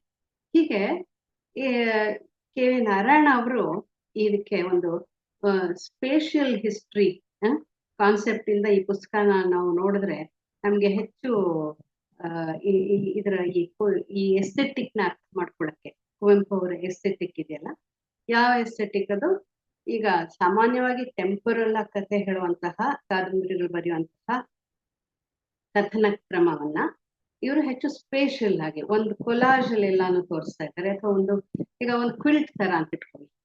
ಆ ಕ್ವಿಲ್ಟ್ ಅಲ್ಲಿ ಏನೋ ಒಂದ್ ದೊಡ್ಡದ್ ಹೆಂಗೆ ಒಂದ್ ಶೀಟ್ ಇದೆ, ಅಲ್ಲಿ ಇಲ್ಲೊಂದು ಪ್ಯಾಟರ್ನ್ ಇಲ್ಲೊಂದು ಪ್ಯಾಟರ್ನ್ ಇಲ್ಲೊಂದು ಪ್ಯಾಟರ್ನ್, ಕೆಲವು ರಿಪೀಟ್ ಆಗಿರಬಹುದು, ಕೆಲವು ಭಿನ್ನವಾಗಿರಬಹುದು, ಅದು ಬೇರೆ ಬೇರೆ ಡೀಟೇಲ್ಸ್ ಇರ್ಬಹುದು. ಸೊ ಎಲ್ಲಾನು ಒಂದೇ ಸಲಕ್ಕೆ ನೋಡ್ತಿರ್ತೀವಿ. ಆ ರೀತಿಯ ಒಂದು ಎಸ್ಥೆಟಿಕ್ ಈ ಪುಸ್ತಕದಲ್ಲಿ ಇರೋದು. ಅವರು ಕಟ್ಟುವ ಕ್ರಮ ಹೇಗಿದೆ ಅಂತಂದ್ರೆ, ಈಗ ಒಂದು ರೀತಿನಲ್ಲಿ ಈಗ ಯಾವ್ದು ಕನೆಕ್ಟಿಂಗ್ ಲಿಂಕ್ ಅಂದ್ರೆ, ಬುತ್ತಿ ಒಂದ್ ಕಡೆಯಿಂದ ಹೊರಡ್ತಾನೆ, ಅವನ್ಗೆ ಒಂದು ಪತ್ರ ಕೊಟ್ಟಿರ್ತಾರೆ ಅವನ ಒಡೆಯ ಸಿಂಬಾವಿ ಗೌಡ್ರು. ಇದನ್ನ ಸೀಕ್ರೆಟ್ ಆಗಿ ಯಾರಿಗೂ ಗೊತ್ತಾಗ್ದಂಗೆ ಹೋಗಿ ನೀನು ಅವ್ರ ಕೈನಲ್ಲೇ ಕೊಡು ಅಂತ ಹೇಳಿ ಒಬ್ರಿಗೆ ಕಳ್ಸಿರ್ತಾನೆ. ಸೊ ಬುತ್ತಿ ಹೊರಡ್ತಾ ಇದ್ದಾನೆ. ಸೊ ಈ ಕಾದಂಬರಿ ಹೆಂಗ್ ಶುರು ಆಗ, ಬುತ್ತಿ ಎಲ್ಲೆಲ್ಲಿ ಹೋಗ್ತಾನೆ ಆಯಾ ಕಥೆ. ನೆಕ್ಸ್ಟ್ ಅವನು ಹೊರಡ್ಬೇಕಾಗಿದ್ದು ದೊಡ್ಡ ಮನೆಗೆ, ಹಳೆ ಮನೆಗೆ, ಆದ್ರೆ ಅವನು ಮಳೆಯಿಂದಾಗಿ ಅವನು ಲಕ್ಕುಂದಕ್ಕೆ ಹೋಗೋ ಹಂಗಾಗ್ತದೆ. ಸೊ ಹಾಗಾದ್ರೆ ಲಕ್ಕುಂದದಲ್ಲಿ ಸೇಸ್ ನಾಯಕನ ಮನೆಗೆ ಹೋಗ್ತಾನೆ. ಸೊ ಸೇಸ್ ನಾಯಕ ಯಾರು, ಅವನ ಕಥೆ, ಅವನ ಹಿಂದಿನ ಒಂದು ಏನೋ ಪಾಸ್ಟ್ ಏನು, ಅವನ ಹಿನ್ನೆಲೆ ಏನು, ಅವನು ಈ ಕ್ಷಣದಲ್ಲಿ ಯಾವ ಹಿನ್ನೆಲೆಯಿಂದ ಬಂದು ಎಲ್ಲಿಗೆ ಬಂದಿದ್ದಾನೆ ಅನ್ನೋದನ್ನ ಕಥೆಯಲ್ಲಿ ಇಲ್ಲ ಫ್ಲಾಶ್ ಬ್ಯಾಕ್ ಮೂಲಕ ಇಲ್ಲ ವರ್ಣನೆಯ ಮೂಲಕ ಕುವೆಂಪು ಅವರು ತಿಳಿಸ್ಕೊಡ್ತಾ ಇದ್ದಾರೆ. ಸೊ ಅದಕ್ಕೆ ಇದನ್ನ ಬಟ್ ಈಗ ಕಥನ ಮುಂದುವರೆಯೋದು ಯಾವಾಗ, ಇವರು ಬುತ್ತಿ ಅವ್ರ ಮನೆಗೆ ಹೋದಾಗ ಆವಾಗ ಏನಾಗ್ತಾ ಇದೆ ಅನ್ನೋದನ್ನ ಅವರು ಇದ್ರಲ್ಲಿ ಹೇಳ್ತಾರಲ್ಲ, ಇನ್ ಮೀಡಿಯಸ್ ರೆಸ್ ಅಂತ ಒಂದು ಕಾನ್ಸೆಪ್ಟ್ ಇದೆ. ಅದೇನಪ್ಪಾ ಅಂತಂದ್ರೆ, in while life is happening in the midst of life ಅಂತ. ಅಂದ್ರೆ ಅದು ಕ್ರೊನೊಲಾಜಿಕಲ್ ಆಗಿ ಕತೆ ಹೇಳ್ತಿಲ್ಲ ಅವ್ರು ಹೋದಾಗ ಹಿಂಗ್ ಮಾಡ್ತಿದ್ದ ಇವನು ಅಂತ. ಅದಕ್ಕೆ ನಾನು ಒಂದ್ ಮಟ್ಟದಲ್ಲಿ ನಾನು ಮಾಡ್ಕೊಂಡಿರೋ ಒಂದು ಬದಲಾವಣೆ ಅಂತಂದ್ರೆ, ಕುವೆಂಪು ಅವರ ನರೇಶನ್ ಅಲ್ಲಿ ಅವರು ಈಗ ನಮ್ಮ ಕಣ್ಮುಂದೆ ಆಗ್ತಾ ಇರೋ ಆಕ್ಷನ್ಗೆ ನಾನು ಪ್ರೆಸೆಂಟ್ ಟೆನ್ಸ್ ಉಪಯೋಗಿಸ್ಕೊಂಡಿದ್ದೀನಿ. ಆದ್ರೆ ಹಿಂದಿನ ಕಥೆ ಎಲ್ಲ ಬರುತ್ತಲ್ಲ, ಹೇಳ್ತಾರಲ್ಲ, ಅದಕ್ಕೆ ನಾನು ಪಾಸ್ಟ್ ಟೆನ್ಸ್ ಉಪಯೋಗಿಸ್ಕೊಂಡಿದ್ದೀನಿ. ಇಂಗ್ಲಿಷ್ ಅಲ್ಲಿ ಇದು ಹೆಚ್ಚು ಸಹಜವಾಗಿದೆ ಅಂತ ನನ್ಗನ್ನಿಸ್ತು, ಸಹಜವಾಗಿ ಓದಿಸ್ಕೊಂಡು ಹೋಗುತ್ತೆ ಅಂತ. ಮತ್ತೆ ಅದಕ್ಕೆ ಒಂದು ಇಮಿಡಿಯಸಿ ಕೂಡ ಬರುತ್ತೆ. ಮತ್ತೆ ಇನ್ ಮೀಡಿಯಸ್ ರೆಸ್ ಅನ್ನೋ ಕಾನ್ಸೆಪ್ಟ್ ಇದೆಯಲ್ಲ, ಅಂದ್ರೆ ನಾವು ನೋಡ್ತಾ ಇರೋ ಹಾಗೆ ಈ ಘಟನೆಗಳು ಘಟಿಸ್ತಾ ಇವೆ, ನಡೀತಾ ಇವೆ ಅಂತ ಗೊತ್ತಾಗ್ಲಿ, ಆ ಒಂದು ಸೆನ್ಸ್ ಆಫ್ ಇಮಿಡಿಯಸಿ ಬರ್ಲಿ. ಇದಕ್ಕೂ ಪಾಸ್ಟ್ಗೂ ಒಂದು ಕ್ಲಾರಿಟಿ ಏನೋ, ಅದು ಹಿಂದಿಂದು ಇದೆಲ್ಲ ಸೇರಿ ಇವನು ಈಗ ಬಂದಿದ್ದಾನೆ ಇಲ್ಲಿಗೆ. ಯಾರು ಸೇಸ್ ನಾಯಕ ಇರ್ಬೋದು ಅಥವಾ ಐತಾ ಇರ್ಬೋದು, ಯಾವ್ದೇ ಕ್ಯಾರೆಕ್ಟರ್. ಸೊ ಅಲ್ಲಿ ಕಥೆಯನ್ನ, ಅವರ ಹಿಂದಿನ ಜೀವನವನ್ನ ಇಲ್ಲ ಈ ಏನ್ ಹೇಳೋದು, ಕಥೆಗಾರ ಯಾವ್ದ್ರಲ್ಲಿ ಏನೋ ಸ್ವಲ್ಪ ಸಾಕ್ಷಿ ಪ್ರಜ್ಞೆ, ಆಮ್ನಿಷಿಯಂಟ್ ನ್ಯಾರೇಟಿವ್ ಅಂತಾರಲ್ಲ, ಆ ರೀತಿ. ಅದು ಫ್ಲೊಬೇರ್ ಅನ್ನೋ ಒಬ್ಬ ಫ್ರೆಂಚ್ ನಾವೆಲಿಸ್ಟ್ ಕೂಡ ಈ ಮಾತನ್ನ ಹೇಳ್ತಾನೆ. ಅವನು ಹೇಗೆ ಅಂತಂದ್ರೆ ದೇವ್ರ ತರ ಅಂತೆ. ಅವನು ಎಲ್ಲಾನು ಕ್ರಿಯೇಟ್ ಮಾಡೋದು ಅವನು, ಆದ್ರೆ ಅವನು ಎಲ್ಲೂ ಕಾಣಿಸ್ಕೊಳಲ್ಲ. ಆ ರೀತಿ. ಆದ್ರೆ ಕುವೆಂಪು ಅವ್ರು ಎಷ್ಟೋ ಸಲ ಎಲ್ಲ ಕಡೆ ಅವ್ರು ಗೊತ್ತಾಗದ ತಕ್ಷಣ ನಮ್ಗೆ ಎಲ್ಲಿ ಕುವೆಂಪು ಮಾತಾಡ್ತಾ ಇದ್ದಾರೆ, ಎಲ್ಲಿ ಪಾತ್ರಗಳು ಮಾತಾಡ್ತಾ ಇವೆ, ಎಲ್ಲಿ ಸ್ವಲ್ಪ ಆಬ್ಜೆಕ್ಟಿವ್ ಆಗಿ ಅವರು ಅದನ್ನ ನರೇಷನ್ ಮಾಡ್ತಾ ಇದ್ದಾರೆ ಅಂತ ಡಿಸ್ಕ್ರೈಬ್ ಮಾಡ್ತಾ ಇದ್ದಾರೆ. ಸೊ ಹೀಗೆ 3 ನೆಲೆಯಲ್ಲಿ ಕಾದಂಬರಿ ಮುಂದುವರಿತಾ ಹೋಗುತ್ತೆ. ಯಾವ್ಯಾವುದು? ಪಾತ್ರಗಳೇ ಮಾತಾಡೋದು ಒಂದು ಸಂಭಾಷಣೆಯ ನೆಲೆ, ಮತ್ತೆ ಅವುಗಳನ್ನ ವರ್ಣಿಸುವಂತಹ ಒಂದು ಡಿಸ್ಕ್ರಿಪ್ಟಿವ್ ಆದ ಒಂದು ನೆಲೆ, ಅದ್ರ ಮೇಲೆ ಕಾಮೆಂಟ್ ಮಾಡುವಂಥದ್ದು ಮತ್ತೊಂದು ನೆಲೆ. ಆ ನೆಲೆ ಒಂಥರ ಈ ಕಥೆಗಾರ ತನ್ನ ಅಂದಿನ ತನ್ನ ಒಂದು ಜ್ಞಾನ ಇದರಿಂದ ಇಂಟೆಲಿಜೆನ್ಸ್ ಇಂದ ಅಥವಾ ಪ್ರಪಂಚದ ಒಂದು ನಾಲೆಡ್ಜ್ ಇಂದ ಮಾಡ್ತಾ ಇರುವಂತಹ ಒಂದು ಕಾಮೆಂಟ್. ಸೊ ಹೀಗೆ ಎಲ್ಲ ರೀತಿಯ ಇದು ನರೇಟಿವ್ ಟೆಕ್ನಿಕ್ಸ್ ಬಳಸಿ ಈ ಕಥೆಗಳನ್ನ ಕುವೆಂಪು ಅವರು ಮಾಡಿದ್ದಾರೆ. ಇದ್ರ ಜೊತೆಗೆ ಇನ್ನೊಂದು ಮಾತು ನಾನು ಹೇಳ್ಬೇಕು ಅಂತಂದ್ರೆ, ಮೊನ್ನೆ ಇವರು ಫಿಲಾಸಫಿ ಆಫ್ ಲ್ಯಾಂಗ್ವೇಜ್ ಬಗ್ಗೆ ಎಲ್ಲ ತುಂಬಾ ಕೆಲಸ ಮಾಡಿರುವಂತ ಡಾಕ್ಟರ್ ಸುಂದರ್ ಸರುಕ್ಕೈ ಅವರು ಇತ್ತೀಚೆಗೆ 2 ಕಾದಂಬರಿ ಕೂಡ ಬರೆದಿದ್ದಾರೆ. ಅವರು ಈ ಕೃತಿ ಬಗ್ಗೆ ಮಾತಾಡ್ತಾ, ನಾವು ಟ್ರಾನ್ಸ್ಲೇಷನ್ ಅಂತ ಮಾಡುವಾಗ ಬರೀ ಇಲ್ಲಿರೋ ಅರ್ಥ, ಅಲ್ಲಿರೋ ಪದ, ಇದ್ರ ಬಗ್ಗೆನೆ ಹೇಳ್ತಿರ್ತೀವಿ. ಆದ್ರೆ ಟ್ರಾನ್ಸ್ಲೇಷನ್ ಇದಕ್ಕಿಂತ ಮೀರಿದ್ದು. ಅದರಲ್ಲೂ ಕುವೆಂಪು ಅಂತಹ ಟ್ರಾನ್ಸ್ಲೇಷನ್ ಅಲ್ಲಿ ನಾವ್ ಏನನ್ನ ಟ್ರಾನ್ಸ್ಲೇಟ್ ಮಾಡ್ಬೇಕು ಅಂತಂದ್ರೆ, ಒಂದು ಸೆನ್ಸೋರಿಯಂ ಅಂತ ಒಂದು ಪದ ಉಪಯೋಗಿಸ್ತಾರೆ. ಸೆನ್ಸೋರಿಯಂ ಅಂತಂದ್ರೆ ಒಂದು ನೀವು ಈ ಮಾತನ್ನು ಕೇಳಿರ್ಬೋದು, ಗೆಸ್ಟಾಲ್ಟ್ ಅಂತ ಅನ್ನೋ ಪದ ಇದೆ. ಅಂದ್ರೆ ಒಂದು ಇಡಿಯಾಗಿ ಒಂದನ್ನ ಅರ್ಥ ಮಾಡ್ಕೊಳ್ಳೋದು. ಆ ಇಡಿಯಾಗಿ ಏನೋ ಒಂದು ಅರ್ಥ ಆಗಕ್ಕೆ ನಮ್ಗೆ ಎಷ್ಟೋ ಈಗ ಅದು ಸೈಕಲಾಜಿಕಲ್, ಪೊಲಿಟಿಕಲ್, ಸೋಷಿಯಲ್ ಎಲ್ಲಾನು ಇರ್ಬೇಕು. ಒಬ್ರ ಮಾತಿನ ಅರ್ಥ, ಅದರ ಮರ್ಮ, ಅದ್ ಯಾಕೆ ಅವ್ರು ಹೇಳಿದ್ರು, ಅವ್ರು ಹೆಂಗ್ ಹೇಳಿದ್ರು, ಇದೆಲ್ಲಾನು ಅರ್ಥ ಮಾಡ್ಕೊಳಕ್ಕೆ ಒಂದು ಕಲ್ಚರಲ್ ಇನ್ಸೈಡರ್ಸ್ ಆಗಿ ಎಷ್ಟೋ ಸಲ ನಾವು ಅರ್ಥ ಮಾಡ್ಕೊಂಡ್ಬಿಡ್ತೀವಿ. ಬಟ್ ಹೊರಗ್ನವ್ರಿಗೆ ಇದು ಅರ್ಥನೇ ಆಗಿರಲ್ಲ.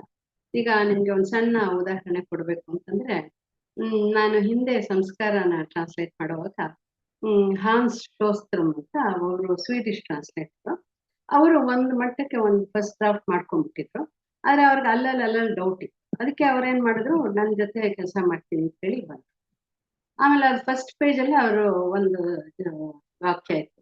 ಏನಪ್ಪಾ ಅಂದ್ರೆ, ಪ್ರಾಣೇಶಾಚಾರ್ಯರು ಭಾಗೀರಥಿಗೆ ಸ್ನಾನ ಮಡಿ ಉಡಿಸಿ ಬಟ್ಟೆ ಹಾಕಿ ಅವಳನ್ನ ಮಂಚದ ಮೇಲೆ ತಂದು ಮಲಗಿಸಿದ್ರು. ಆಗ ಅವಳು ಅವರ ಕಡೆಗೆ ಕಾಲನ್ನು ನೀಡಿ ಅವರು ಕಾಲನ್ನು ನೀಡಿದರು, ಭಾಗೀರಥಿ ಅದನ್ನು ಕಣ್ಣಿಗೆ ಒತ್ತಿಕೊಂಡಳು. ಅದನ್ನು ಆತರ ಏನೋ ಬರ್ತದೆ. ನಾವು ಈ ತರ ಹೆಂಡತಿ ಗಂಡನ ಕಾಲನ್ನ ನಮಸ್ಕಾರ ಮಾಡೋ ಕಾನ್ಸೆಪ್ಟೇ ಗೊತ್ತಿಲ್ದಿದ್ದಾಗ ಅವ್ರಿಗೆ ಅದು ಏನ್ ಮಾಡ್ತಿದ್ದಾರೆ ಅಂತ ಅರ್ಥ ಆಗಿಲ್ಲ. ಈ ಟಚ್ ಹಿಸ್ ಫೀಟ್ ಅಂದ್ರೆ ಯಾಕೆ ಟಚ್ ಹಿಸ್ ಫೀಟ್, ಇದೇನು, ವಾಟ್ ಡಸ್ ಇಟ್ ಮೀನ್ ಅಂತ ಅವ್ರಿಗೆ. ಈಗ ಅದು ಇಂಗ್ಲಿಷ್ ಪದನೇ, ಟಚಿಂಗ್ ಹಿಸ್ ಫೀಟ್ ಅನ್ನೋದೇನು ಕನ್ನಡ ಪದ ಅಲ್ವಲ್ಲ. ಆದ್ರೂನು ಅದರ ಹಿಂದಿನ ಅರ್ಥ ಏನು, ಅದರ ಇಂಪ್ಲಿಕೇಶನ್ ಏನು, ಕಲ್ಚರಲ್ ವ್ಯಾಲ್ಯೂ ಏನು ಅಂತ ಗೊತ್ತಾಗದಿದ್ರೆ ಟ್ರಾನ್ಸ್ಲೇಟ್ ಮಾಡೋದು ಬಹಳ ಕಷ್ಟ ಆಗುತ್ತೆ. ಅದು ಬಾಕಿಯವರಿಗೆ ಅರ್ಥನೇ ಆಗಿಲ್ಲ. ಸೊ ಈ ತರದ ಎಷ್ಟೋ ವಿಷಯಗಳು ಅದು ಅವರು ಬಂದಾಗ ನಾನು ಅದನ್ನ ಹೇಳಿ ಅವ್ರಿಗೆ ಅರ್ಥ ಮಾಡಿಸ್ಬೇಕಾಯ್ತು. ಸೊ ಅದೇ ಕಲ್ಚರಲ್ ಇನ್ಸೈಡರ್ಸ್ ಆಗಿರೋರಿಗೆ ಇದು ಓದಿದ ತಕ್ಷಣ ಓದ್ಕೊಂಡು ಹೊಟ್ಟೋಗ್ತೀವಿ, ನಮ್ಗದು ಏನು ತೊಂದರೆ ಆಗೋದೇ ಇಲ್ಲ.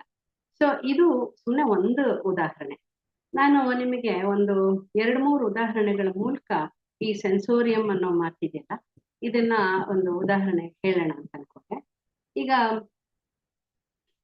ಕುವೆಂಪು ಅವರು ಇದು ಪ್ರೇಮದ ಕಥೆ ಅಲ್ವಾ. ಎಷ್ಟೊಂದು ಈ ಜೋಡಿಗಳಿದಾರಲ್ಲ, ತಿಮ್ಮಿಗುತ್ತಿ ಮತ್ತೆ ಐತಾ ಪಿಂಚ್ಲು, ಚಿನ್ನಮ್ಮ ಮುಕುಂದಯ್ಯ, ಕಾವೇರಿ ದೇವಯ್ಯ, ನಾಗಕ್ಕ, ಅದು ಇಟ್ಟಣ್ಣ ಪ್ರೇಮದ ಕಥೆ ಅಂತ ಹೇಳಾರೆ, ಆದ್ರೂನು ಒಂದು ಏನು ಗಂಡು ಹೆಣ್ಣಿನ ಕಥೆ ಅಂತ ಇಟ್ಕೊಳ್ಳಿ. ಸೊ ಹಾಗೆ, ಸೊ ಹೀಗೆ ಇಷ್ಟು ಇದರಲ್ಲಿ ಕಣ್ಣಿನ ಪಾತ್ರ ಏನು, ಕಣ್ಣಿನ ಬಗ್ಗೆ ಅವ್ರು ಏನ್ ಹೇಳ್ತಾ ಇದ್ದಾರೆ ಅನ್ನೋದು ಈ ಸೆನ್ಸೋರಿಯಂ ಅನ್ನೋ ಒಂದು ಕಾನ್ಸೆಪ್ಟ್ ನಿಮ್ಗೆ ಇದು ಚೆನ್ನಾಗಿ ಅರ್ಥ ಆಗುತ್ತೆ ಅಂತ ಅನ್ಕೊಂಡಿದ್ದೀನಿ. ಒಂದ್ ನಿಮಿಷ.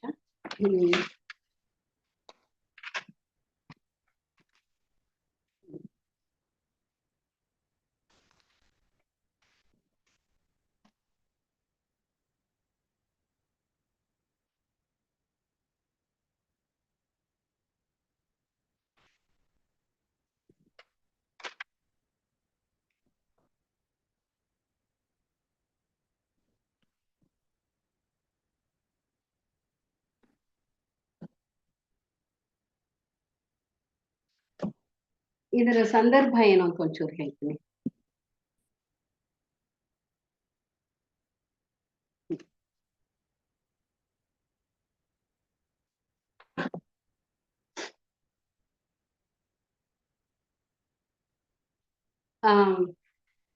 ಪೀಂಚ್ಲು ಮತ್ತೆ ಮುಕುಂದಯ್ಯ. ಪೀಂಚ್ಲು ಅನ್ನೋಳು ನಿಮ್ಗೆ ಗೊತ್ತಿರೋ ಹಾಗೆ ಘಟ್ಟದ ಕೆಳಗಿಂದ ಇಲ್ಲಿ ಕೆಲ್ಸಕ್ಕೆ ಬಂದಿರೋ ಹುಡುಗಿ.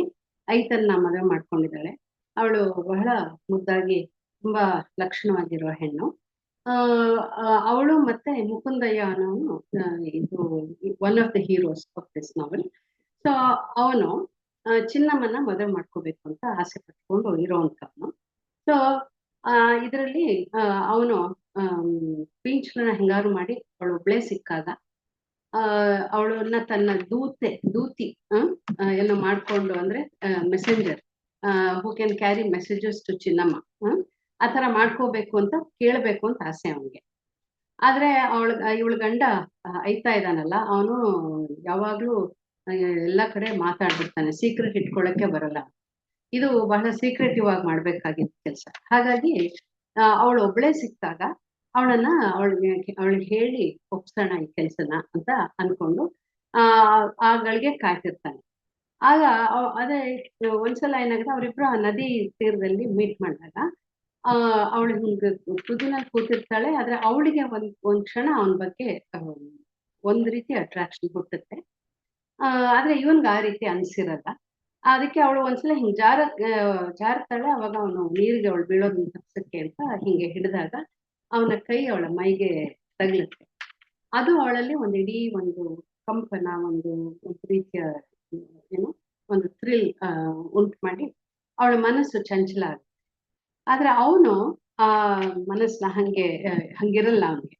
ಸೊ ಅದನ್ನ ಹೆಂಗೆ ರಿಸಾಲ್ವ್ ಮಾಡ್ತಾರೆ ಇವ್ರು ಅಂತಂದ್ರೆ, ಕುವೆಂಪು ಅವರು ಅಂತಂದ್ರೆ, ಈ ತರ ಶುರುವಾಗುತ್ತೆ. ಇನ್ ದ ಸ್ಕ್ರಾಂಬಲ್ ಅಂದ್ರೆ ಅವಳನ್ನ ಬೀಳೋದನ್ನ ಹಿಡ್ಕೊಳ್ಳಕ್ ಹೋದಾಗ, in the scramble Mukundaya's hand brushes against her blouseless breast covered only by the sari. He instinctively grabs her solely to prevent her from falling into the water, heedless of who he is touching or where. Hence, it does not affect his state of mind in any particular way. So he remains unperturbed through this tactile experience. But Pinchlu seems inclined to read more meaning into his action. To her, both his gesture of grabbing her arm to protect her from falling and his act of feeling her breast feel in turn very moving and pleasurable. They not only reveal his concern, but also his deeper desire for her. So, ಇದು ಮುಂದುವರಿಯುತ್ತೆ. ಆಮೇಲೆ noticing her excited and uneven breathing, Mukundaya asks evenly, "Why are you so breathless and tense, Pinchlu?" Woken by the courage and firmness in his tone, Pinchlu looks squarely into his eyes. There is no trace of hesitation in those eyes. His eyes convey what 100 words cannot, and the young woman's wavering heart grows steady and pure as if touched by a mantra. ಇದು ಒಂದು encounter between two people and the power of seeing, looking, ಆ ಥರದ್ದು. So ಆ ಥರ ನಿಮ್ಗೆ ಇನ್ನೊಂದು ಸಣ್ಣ ಒಂದು ಇದೇ ಥರದ್ದು ಒಂದು ಎಕ್ಸೆಪ್ಟ್ ಓದ್ತೀನಿ ನಾನು. ಇದು ಸ್ವಲ್ಪ ಬೇರೆ ಥರದ ಸಿಚುವೇಶನ್ ಇದು. 75 ಇದ್ರಲ್ಲಿ ಏನಾಗ್ತಾ ಇದೆ ಅಂತಂದ್ರೆ, ಚಿನ್ನಮ್ಮ ಇನ್ನು ಸಣ್ಣ ಹುಡುಗಿ, 7-8 ವಯಸ್ಸಿನ ಹುಡುಗಿ ಇರ್ಬೋದು. ಅವರ ಫಸ್ಟ್ ಕಸಿನ್ ಈ ಮುಕುಂದಯ್ಯ. ಆ ಹುಡುಗನ್ನ ಕರ್ಕೊಂಡು ಅವರಮ್ಮ ಇವ್ರ ಮನೆಗೆ ಬಂದಿರ್ತಾರೆ. ಚಿನ್ನಮ್ಮನ್ ಕರ್ಕೊಂಡು ಅವ್ರ ಅಜ್ಜಿ ಮುಕುಂದಯ್ಯನ ಮನೆಗೆ ಬಂದಿರ್ತಾರೆ. ಆಗ ಅವ್ರ ಮನೆ ಮುಕುಂದನ್ ತಾಯಿ ಅವಳನ್ನ ಕರೆದ್ಬಿಟ್ಟು ಮುಕುಂದನ್ ತೋರಿಸ್ಬಿಟ್ಟು ಇದು ಯಾರು ಹೇಳೋ ಅಂತ ಕೇಳ್ತಾರೆ. ಇದು ಬಹಳ ಸರ್ವೇ ಸಾಧಾರಣವಾಗಿ ಯಾರಾದ್ರೂ ಒಂದು ಮಗು ಬಂದ್ರೆ ಇನ್ನೂ ಒಬ್ಬ ಅಣ್ಣನೋ ತಮ್ಮನ್ನೋ ತೋರಿಸಿ ಕೇಳುವಂತ ಪ್ರಶ್ನೆ. ಆವಾಗ ಅವಳೇನ್ ಮಾಡ್ತಾಳೆ, ಸೊ ಅವ್ರು ಕೇಳ್ತಾರೆ, "Tell me, who is this?" The girl, who at first stared blankly at him, wide-eyed, slowly opened her mouth and smiled as though she recognized him. She lowered her gaze, feeling shy, and said in a barely audible whisper, "It's him." Him ಅಂದ್ರೆ ಕನ್ನಡದಲ್ಲಿ ಅಲ್ಲಿ ಅವರು ಅಂತ ಬರ್ದಿದ್ದಾರೆ. ಇದ್ರ ಬಗ್ಗೆ ನಾವು ಆಮೇಲೆ ಚರ್ಚೆ ಮಾಡೋಣ. ಎಷ್ಟು ಕಷ್ಟ ಆಯ್ತು ಈ ಅವರೂನ ಇಂಗ್ಲಿಷ್ ಟ್ರಾನ್ಸ್ಲೇಟ್ ಮಾಡಕ್ಕೆ ಅಂತ. ಕಡೆಗೆ ಒಂದು ನೋಟ್ ಕೊಟ್ಟಿದ್ದೀನಿ. It was customary for a wife to not address her husband by his name, but to refer to him by the honorific form of the pronoun he. Footnotes are, where a translator has to accept defeat ಅಂತ ಇವರು ರಾಮಾನುಜನ್ ಅವರು ಎಷ್ಟೋ ಸಲ ಹೇಳ್ತಾ ಇದ್ರು. ಆ ರೀತಿ ಈ ಅವರು ಅನ್ನೋದು ತುಂಬಾ ನನಗೆ ಕೈ ಕೊಟ್ಟ ಪದ ಇದು. ಹಾಗಾಗಿ ಇದನ್ನ ಹಿಂಗ್ ಮಾಡಿದೆ. ಸೊ ಅದು ಅವರು ಇದು ಅವರು ಅಂತಾಳೆ. ಆಗ ಅವ್ರು ಕೇಳ್ತಾರೆ, ಅವರು ಅಂದ್ರೆ ಯಾರೇ ಅಂತ. Him means who. that is just my question. Who is he? ಮತ್ತೆ ಅವಳು ಹೇಳ್ತಾಳೆ, ಇಟ್ಸ್ ಹಿಮ್ ಅಂತ. ತಿರ್ಗಾ ಅದೇ ಮಾತು. When Ajji said this, the girl lifted her head, looked intently into the eyes of Mukundaya, and tried to recall what she had seen a moment ago, but it eluded her the next moment. ಅವಳಿಗೇನೋ ಅಲ್ಲಿ ಕಂಡಿರುತ್ತೆ, ಆದ್ರೆ ಏನು ಅನ್ನೋದು ಅವಳಿಗೆ ನೆನಪಾಗಲ್ಲ ಮತ್ತೆ. ಅದಾದ್ಮೇಲೆ ಇವರು ಇದನ್ನ ವಿವರಿಸ್ತಾರೆ ಕುವೆಂಪು ಅವರು. ಬಟ್ ಅದೇನೋ ಮಾತಿನ ಬರದಲ್ಲಿ ಆಗತ್ತೆ ಹೋಗುತ್ತೆ, ಒಂದ್ ಸಣ್ಣ ಡೀಟೇಲ್ ಇದು ಅಲ್ಲಿಗೆ ಹೊಟ್ಟೋಗುತ್ತೆ. But that event was not as innocuous as it seemed. What transpired that day, totally invisible and inaccessible to the consciousness of those present, belonged to the realm of the marvelous. When Danamma, by way of pampering the child, prompted her once more to tell who the boy was, Chinnamma looked at Mukunda. The moment the children's eyes met, at that very instant, an extrasensory transaction happened. Chinnamma, a chit of a girl, had seen the husband of her last life in the 10-year-old Mukunda. That experience was not a matter of memory. It was an act of seeing, an instantaneous vision. In that moment, Chinnamma had perceived and relived all at once the relationship of their previous life as man and wife. She had spoken not out of thought or memory. She only spoke about what she saw in front of her. That is, him. When the others prodded her, she looked up and there was nothing in view. There was no one except Konur Aunt's little boy Mukunda looking at her bashfully.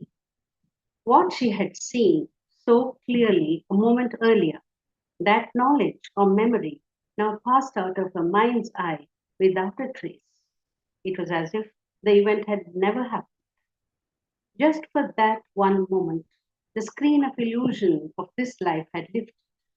In a split second, some scene, situation, event, or memory from the previous life had appeared as a flash of lightning and disappeared into the utterly dark netherworld of the unconscious. ಹೀಗೆ ಒಂದು ಕಣ್ಣಿನ ದೃಷ್ಟಿಗೆ ಇಷ್ಟು ಒಂದು ಹಿನ್ನೆಲೆ ಇರೋದು ನಮ್ಗೆ ಇದರಲ್ಲಿ ಅವರು ತೋರಿಸ್ತಾ ಇದ್ದಾರೆ. ಇದೇ ರೀತಿ ಇನ್ನೊಂದು ಸಣ್ಣ ಒಂದು ಸೀನ್ ಇದೆ, ಅದನ್ನು ಓದ್ಬಿಡ್ತೀನಿ. ಅದು 39. ಇದು ಗುತ್ತಿ ಮತ್ತು ತಿಮ್ಮಿ ಇಬ್ರು ತಪ್ಸ್ಕೊಂಡು ಹೋಗ್ಬೇಕು, ಓಡೋಗಿ ಮದುವೆ ಮಾಡ್ಕೋಬೇಕು ಅಂತ ಡಿಸೈಡ್ ಮಾಡಿರ್ತಾರೆ. ಆ ಒಂದು ಉದ್ದೇಶ ಇಟ್ಕೊಂಡು ಗುತ್ತಿ ತಿಮ್ಮಿ ಮನೆಗೆ ಬರ್ತಾನೆ. ಬಂದ್ಬಿಟ್ಟು ಅವರ ತಾಯಿ ಹತ್ರ, ಸೇಸಿ ಅಂತ ಅವಳ ಹತ್ರ ಮಾತಾಡ್ತಿರ್ತಾನೆ. ಆದ್ರೆ ಅವನ ಕಣ್ಣು ಮಗಳ ಹತ್ರ ಮಾತಾಡ್ತಾ ಇರುತ್ತೆ. ಸೊ ಅದ್ರ ಬಗ್ಗೆ ಒಂದು ಸಣ್ಣ ಒಂದು ವರ್ಣನೆ ಬರುತ್ತೆ. ಅದನ್ನ ಹೀಗೆ ಮಾಡಿದ್ದೀನಿ ನೋಡಿ.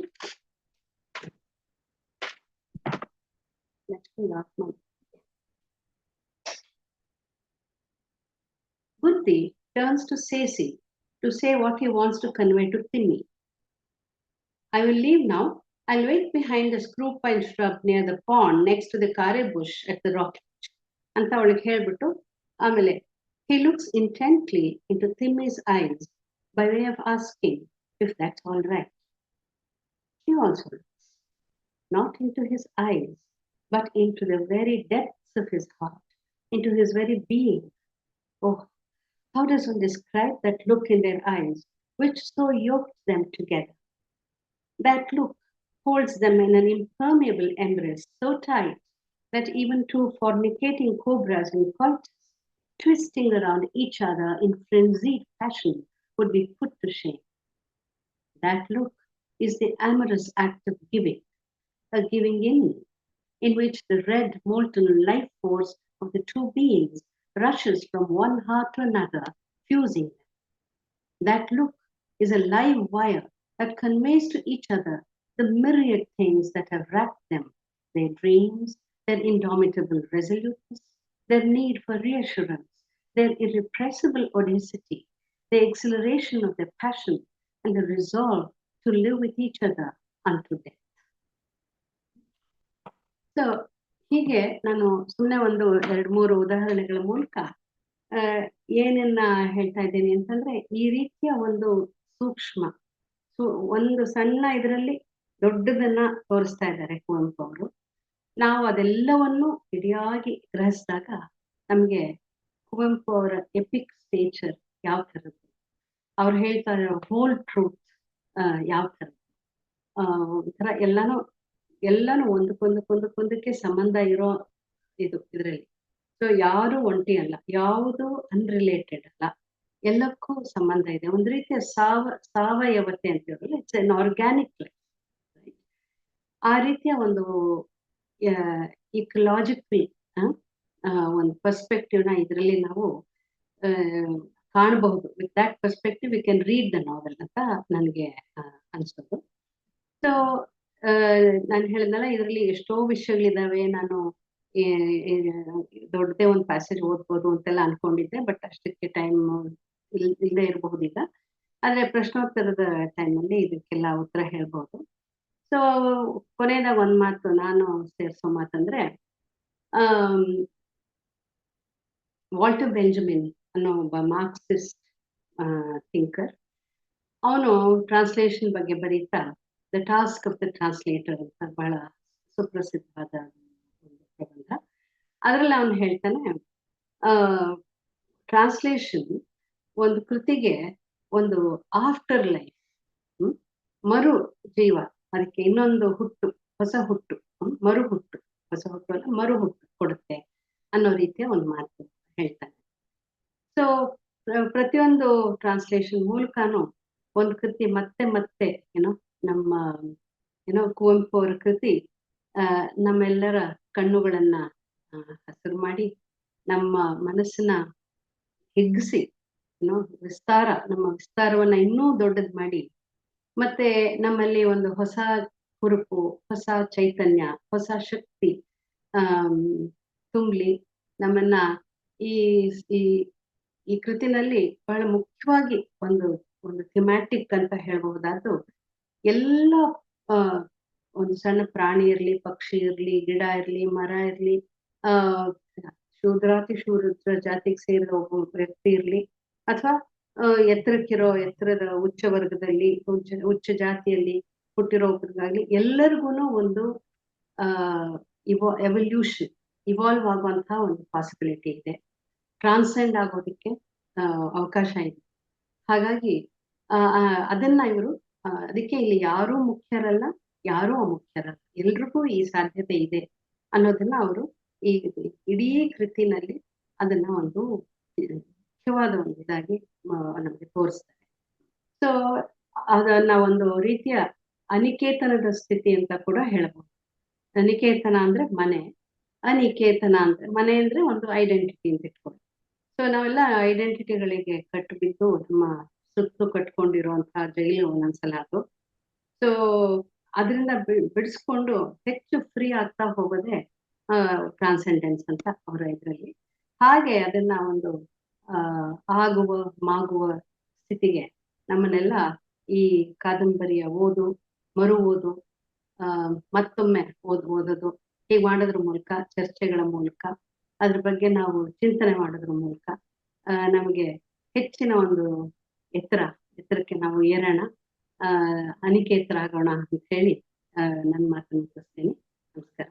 ನಿಮ್ಮ ಪ್ರಶ್ನೆಗಳಿಗೆಲ್ಲ ವೆರಿ ವೆಲ್ಕಮ್. Thank you.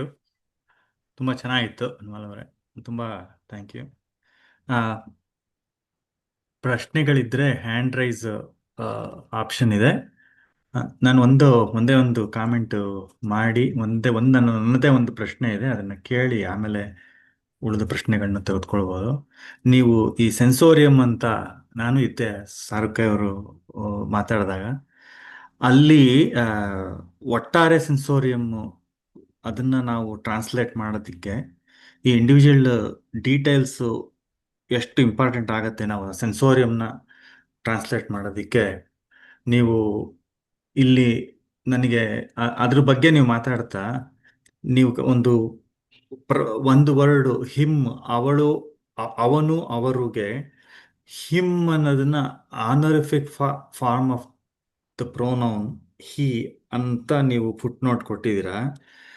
ಅದೇ ಈ ಸಂಸ್ಕಾರದ ನಮ್ಮ ಮೊದಲನೇ ಒಂದು ಸಮ್ಮೇಳನದಲ್ಲಿ ಒಂದು ಹೈಸ್ಕೂಲ್ ಹುಡುಗಿ ಸಂಸ್ಕಾರದ ಇಂಗ್ಲಿಷ್ ಟ್ರಾನ್ಸ್ಲೇಷನ್ ಓದಿ ಆ ಪುಸ್ತಕದ ಬಗ್ಗೆ ಒಂದು ಸಣ್ಣ ಒಂದು ಮಾತಾಡಿದ್ಲು. ಆ ಹುಡುಗಿಗೆ ಅಲ್ಲಿ ಇದ್ದಿದ್ದ ಒಂದು ಕೆಲವೊಂದು ಪ್ಯಾಸೇಜಸ್ ಇವರು ಎಕೆ ರಾಮಾನುಜನ್ನೇ ಮಾಡಿರೋದನ್ನ, ಅಲ್ಲಿ ಒಂದ್ ಕಡೆ ಬರ್ತಿದೆ ತರ, ಅಲ್ಲಿ ಸಿಂಗ್ಯುಲರ್ ಪ್ಲೂರಲ್ ಅದರೊಳಗೆ ಕನ್ನಡ ಟೆಕ್ಸ್ಟ್ ಅಲ್ಲಿ ಇರೋದು ಅದು ಮರ್ಯಾದೆ ಕೊಡು, ಬಹುವಚನದಲ್ಲಿ ಮಾತಾಡು, ಮರ್ಯಾದೆ ಕೊಡು ಅಂತ ಆ ಥರ ಬರುತ್ತೆ. ಅದನ್ನ ಅವರು ಅದೇ ಥರ ಟ್ರಾನ್ಸ್ಲೇಟ್ ಮಾಡಿದ್ದಾರೆ, give respect, talk in plural ಅಂತ. ಹ್ಮ್ ಈ ಆ ಪ್ಲೂರಾಲಿಟಿಗೆ ಅದು ಕನ್ನಡದಲ್ಲಿ ನಾವು ಬಂದ್ಬಿಡುತ್ತದು. ಬಹುವಚನದಲ್ಲಿ ಮಾತಾಡು ಅಂತ ಚಿಕ್ಕ ವಯಸ್ಸಲ್ಲಿ ಹೇಳ್ತಿದ್ರು. ಹ್ಮ್ ಈಗ ಅದನ್ನ ಈ ಬಹುವಚನಕ್ಕೆ ಬೇರೆ ಒಂದು ಒಂದು ಕಾಂಟೆಕ್ಸ್ಟ್ ಕೂಡ ಚೇಂಜ್ ಆಗಿದೆ. ಅಂದ್ರೆ ಈಗಲೂ ಹೇಳ್ಬೋದೇನೋ, ಬಟ್ ನೀವು ಯೂಸ್ ಮಾಡಿದ ವರ್ಡ್ ತುಂಬಾ ಚೆನ್ನಾಗಿದೆ. ಅದು ಪ್ಲೂರಾಲಿಟಿ ಇಸ್ ಡಿಫ್ರೆಂಟ್ ದೆನ್ ರೆಸ್ಪೆಕ್ಟ್. ಹೌದು ಆ ಡಿಸ್ಟಿಂಕ್ಷನ್ ನಾವು ಮಾಡ್ಲಿಲ್ಲ ಅಂದ್ರೆ ಹ್ಮ್ ಓದೋರಿಗೆ ತುಂಬಾ ತೊಂದರೆ ಆಗುತ್ತೆ. ಯಾಕಂದ್ರೆ ಟಾಕ್ ಇನ್ ಪ್ಲೂರಾಲಿಟಿಗೂ ರೆಸ್ಪೆಕ್ಟ್ಗೂ ಕಾಂಗ್ರುಯೆನ್ಸ್ ಗೊತ್ತಾಗೋದಿಲ್ಲ, ಯಾರಿಗೂ ಗೊತ್ತಾಗಲ್ಲ ಅದು. ಹೌದು ಅದು ದಟ್ಸ್ ಅನದರ್ ಬಿಗ್ ಥಿಂಗ್. ಆಮೇಲೆ ಇದೇ ತರ ಈ ಕಲ್ಚರಲ್ ಕಾಂಟೆಕ್ಸ್ಟ್ ಒಂದು ಇದೇ ಮಾತಾಡ್ತಿರ್ಬೇಕಾದ್ರೆ ಅವ್ರದ್ದೇ ಒಂದು ಅಣ್ಣಯ್ಯನ ಮಾನವಶಾಸ್ತ್ರ ಅಂತ ಹೇಳಿ ಒಂದು ಕತೆ ಇದೆ. ಅದನ್ನ ಅವರೇ ಎಕೆ ರಾಮಾನುಜನ್ ಅಂದ್ರೆ ಕೊನೆಯಲ್ಲಿ ಒಂದು ಸೆಂಟೆನ್ಸ್ ಬರುತ್ತೆ, ಅಲ್ಲೊಂದು ಮಡಿ ಹೆಂಗಸು ಪಿಕ್ಚರ್ ಇರುತ್ತೆ.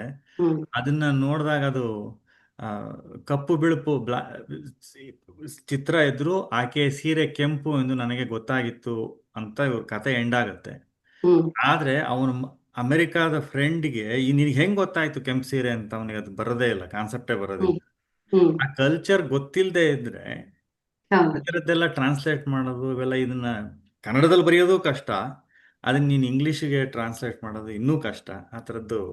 ಈ ಥರದ್ದೆಲ್ಲ ಒಂದು ಈ ಕಲ್ಚರಲ್ ಇಂಪಾರ್ಟೆನ್ಸ್ ಸೊ ಅದನ್ನ ನೀವು ಫುಟ್ ನೋಟ್ಗಳೆಲ್ಲ ಕೊಡದೆ, ಈ ಟೆಕ್ಸ್ಟ್ಗಳೇ ಕಷ್ಟ ಅನ್ಸುತ್ತೆ. ಕೆಲವೊಂದು ಟೆಕ್ಸ್ಟ್ಗಳು ನೀವು ಈಗ ಆಯ್ಕೆ ಮಾಡ್ಕೊಂಡಿರೋ ಟೆಕ್ಸ್ಟನ್ನ ನಿಮ್ಮ intended readers in English, which includes, I mean, for lack of better word I have to say jury of some. ಈಗ ನಾವು ಇದನ್ನ ಒಂದು ಈಗ ಬುಕರ್ ಇದರಿಂದ ಚಾಲ್ತಿಯಲ್ಲಿರೋದ್ರಿಂದ ಬುಕರ್ ಜೂರಿ ಅವರೇ ಇದನ್ನ ಓದಿದ್ರೆ ಇದ್ರ ಒರಿಜಿನಲ್ ಟೆಕ್ಸ್ಟ್ ಇಷ್ಟು ಕಷ್ಟ ಇತ್ತು ಅಂತ ಅವರಿಗೆ ನಾವು ಕನ್ವೆ ಮಾಡೋದು ಹೇಗೆ? ಐ ಮೀನ್, ಇದರ ಒರಿಜಿನಲ್ ಟೆಕ್ಸ್ಟಿನ ಸಂಕೀರ್ಣತೆಯನ್ನ, ದ ಸ್ಮೂತ್ನೆಸ್ ಆಫ್ ಟ್ರಾನ್ಸ್ಲೇಷನ್, ಅಂದ್ರೆ ಈಗ ಇದು ಇಂಗ್ಲಿಷ್ ಚೆನ್ನಾಗಿ ಓದಿಸ್ಕೊಂಡ್ ಬಿಟ್ರೆ ಈ ಟ್ರಾನ್ಸ್ಲೇಷನ್ ಪ್ರಾಸೆಸ್ ಅಷ್ಟು ಕಷ್ಟ ಆಗಿದೆ ಅಂತ ಗೊತ್ತಾಗ್ಲಿಲ್ಲ ಅಂದ್ರೆ, can you call it as lost in translation?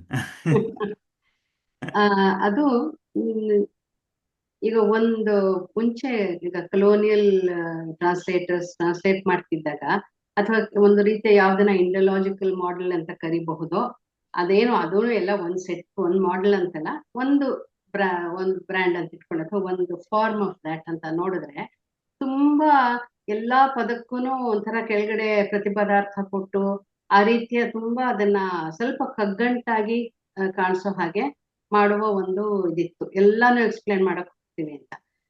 But ಈಗ ಇನ್ನೊಂದು ಅತಿಗೆ ಹೋಗ್ಬಿಟ್ಟು ನಾವೇನೋ ಎಕ್ಸ್ಪ್ಲೇನ್ ಮಾಡಲ್ಲ, ಬೇಕಾದ್ರೆ ಅರ್ಥ ಮಾಡ್ಕೊಳ್ಳಿ, ಬೇಡ್ದಿದ್ ಬಿಡಿ ಅನ್ನೋದು. ಅದು ಆಲ್ಮೋಸ್ಟ್ ಒಂದು ದೊಡ್ಡ ಎಥಿಕ್ ತರ, ನಾವು ಫುಟ್ ನೋಟೇ ಕೊಡೋದಿಲ್ಲ ಅಂತ. ಈಗ ಕುವೆಂಪು ಅಂತಹ ಒಂದು ಪ್ರಾದೇಶಿಕ ಕಾದಂಬರಿ, ಅದು ಕುವೆಂಪು ಅವರೇ ಫುಟ್ ನೋಟ್ ಆಗಿ ಕೊಡ್ದಿದ್ರು ಕತೆ ಕಾದಂಬರಿ ಕತೆಗಳಲ್ಲೇ ಅದನ್ನ ಒಂಥರ ಎಕ್ಸ್ಪ್ಲೇನ್ ಮಾಡಿ, ಈಗ ಎಲ್ಲೋ ಇವ್ರಿಗೆ ಸೇಸನಾಯಕ ಇದಕ್ಕೆ ದೇವರು ಅಂತಾನು ಹೇಳ್ತಾರೆ ಈ ಕಮ್ಯುನಿಟಿಗೆ, ಹಸ್ಲರು ಅಂತಲೂ ಹೇಳ್ತಾರೆ, ದೇವರು ಅಂತ ಏನೋ ಆ ಥರದ್ದೆಲ್ಲ ಎಕ್ಸ್ಪ್ಲೈನ್ ಹಸ್ಲರು ಅಲ್ಲ, ಇನ್ನೊಂದು ಪದ ಇದೆ ದೇವರು ಅಂತ, ಅದನ್ನ ಎಕ್ಸ್ಪ್ಲೈನ್ ಮಾಡಿದ್ದಾರೆ.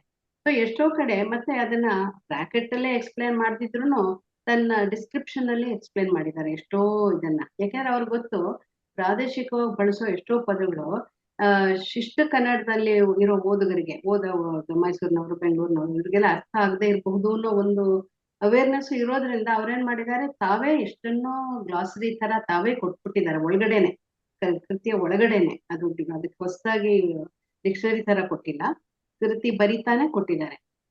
ಅಂದ್ರೆ ಅಷ್ಟು ಅವೇರ್ ಆಗಿ ಅವ್ರು ಬರ್ದಿದ್ದಾರೆ ಕೃತಿಯನ್ನ.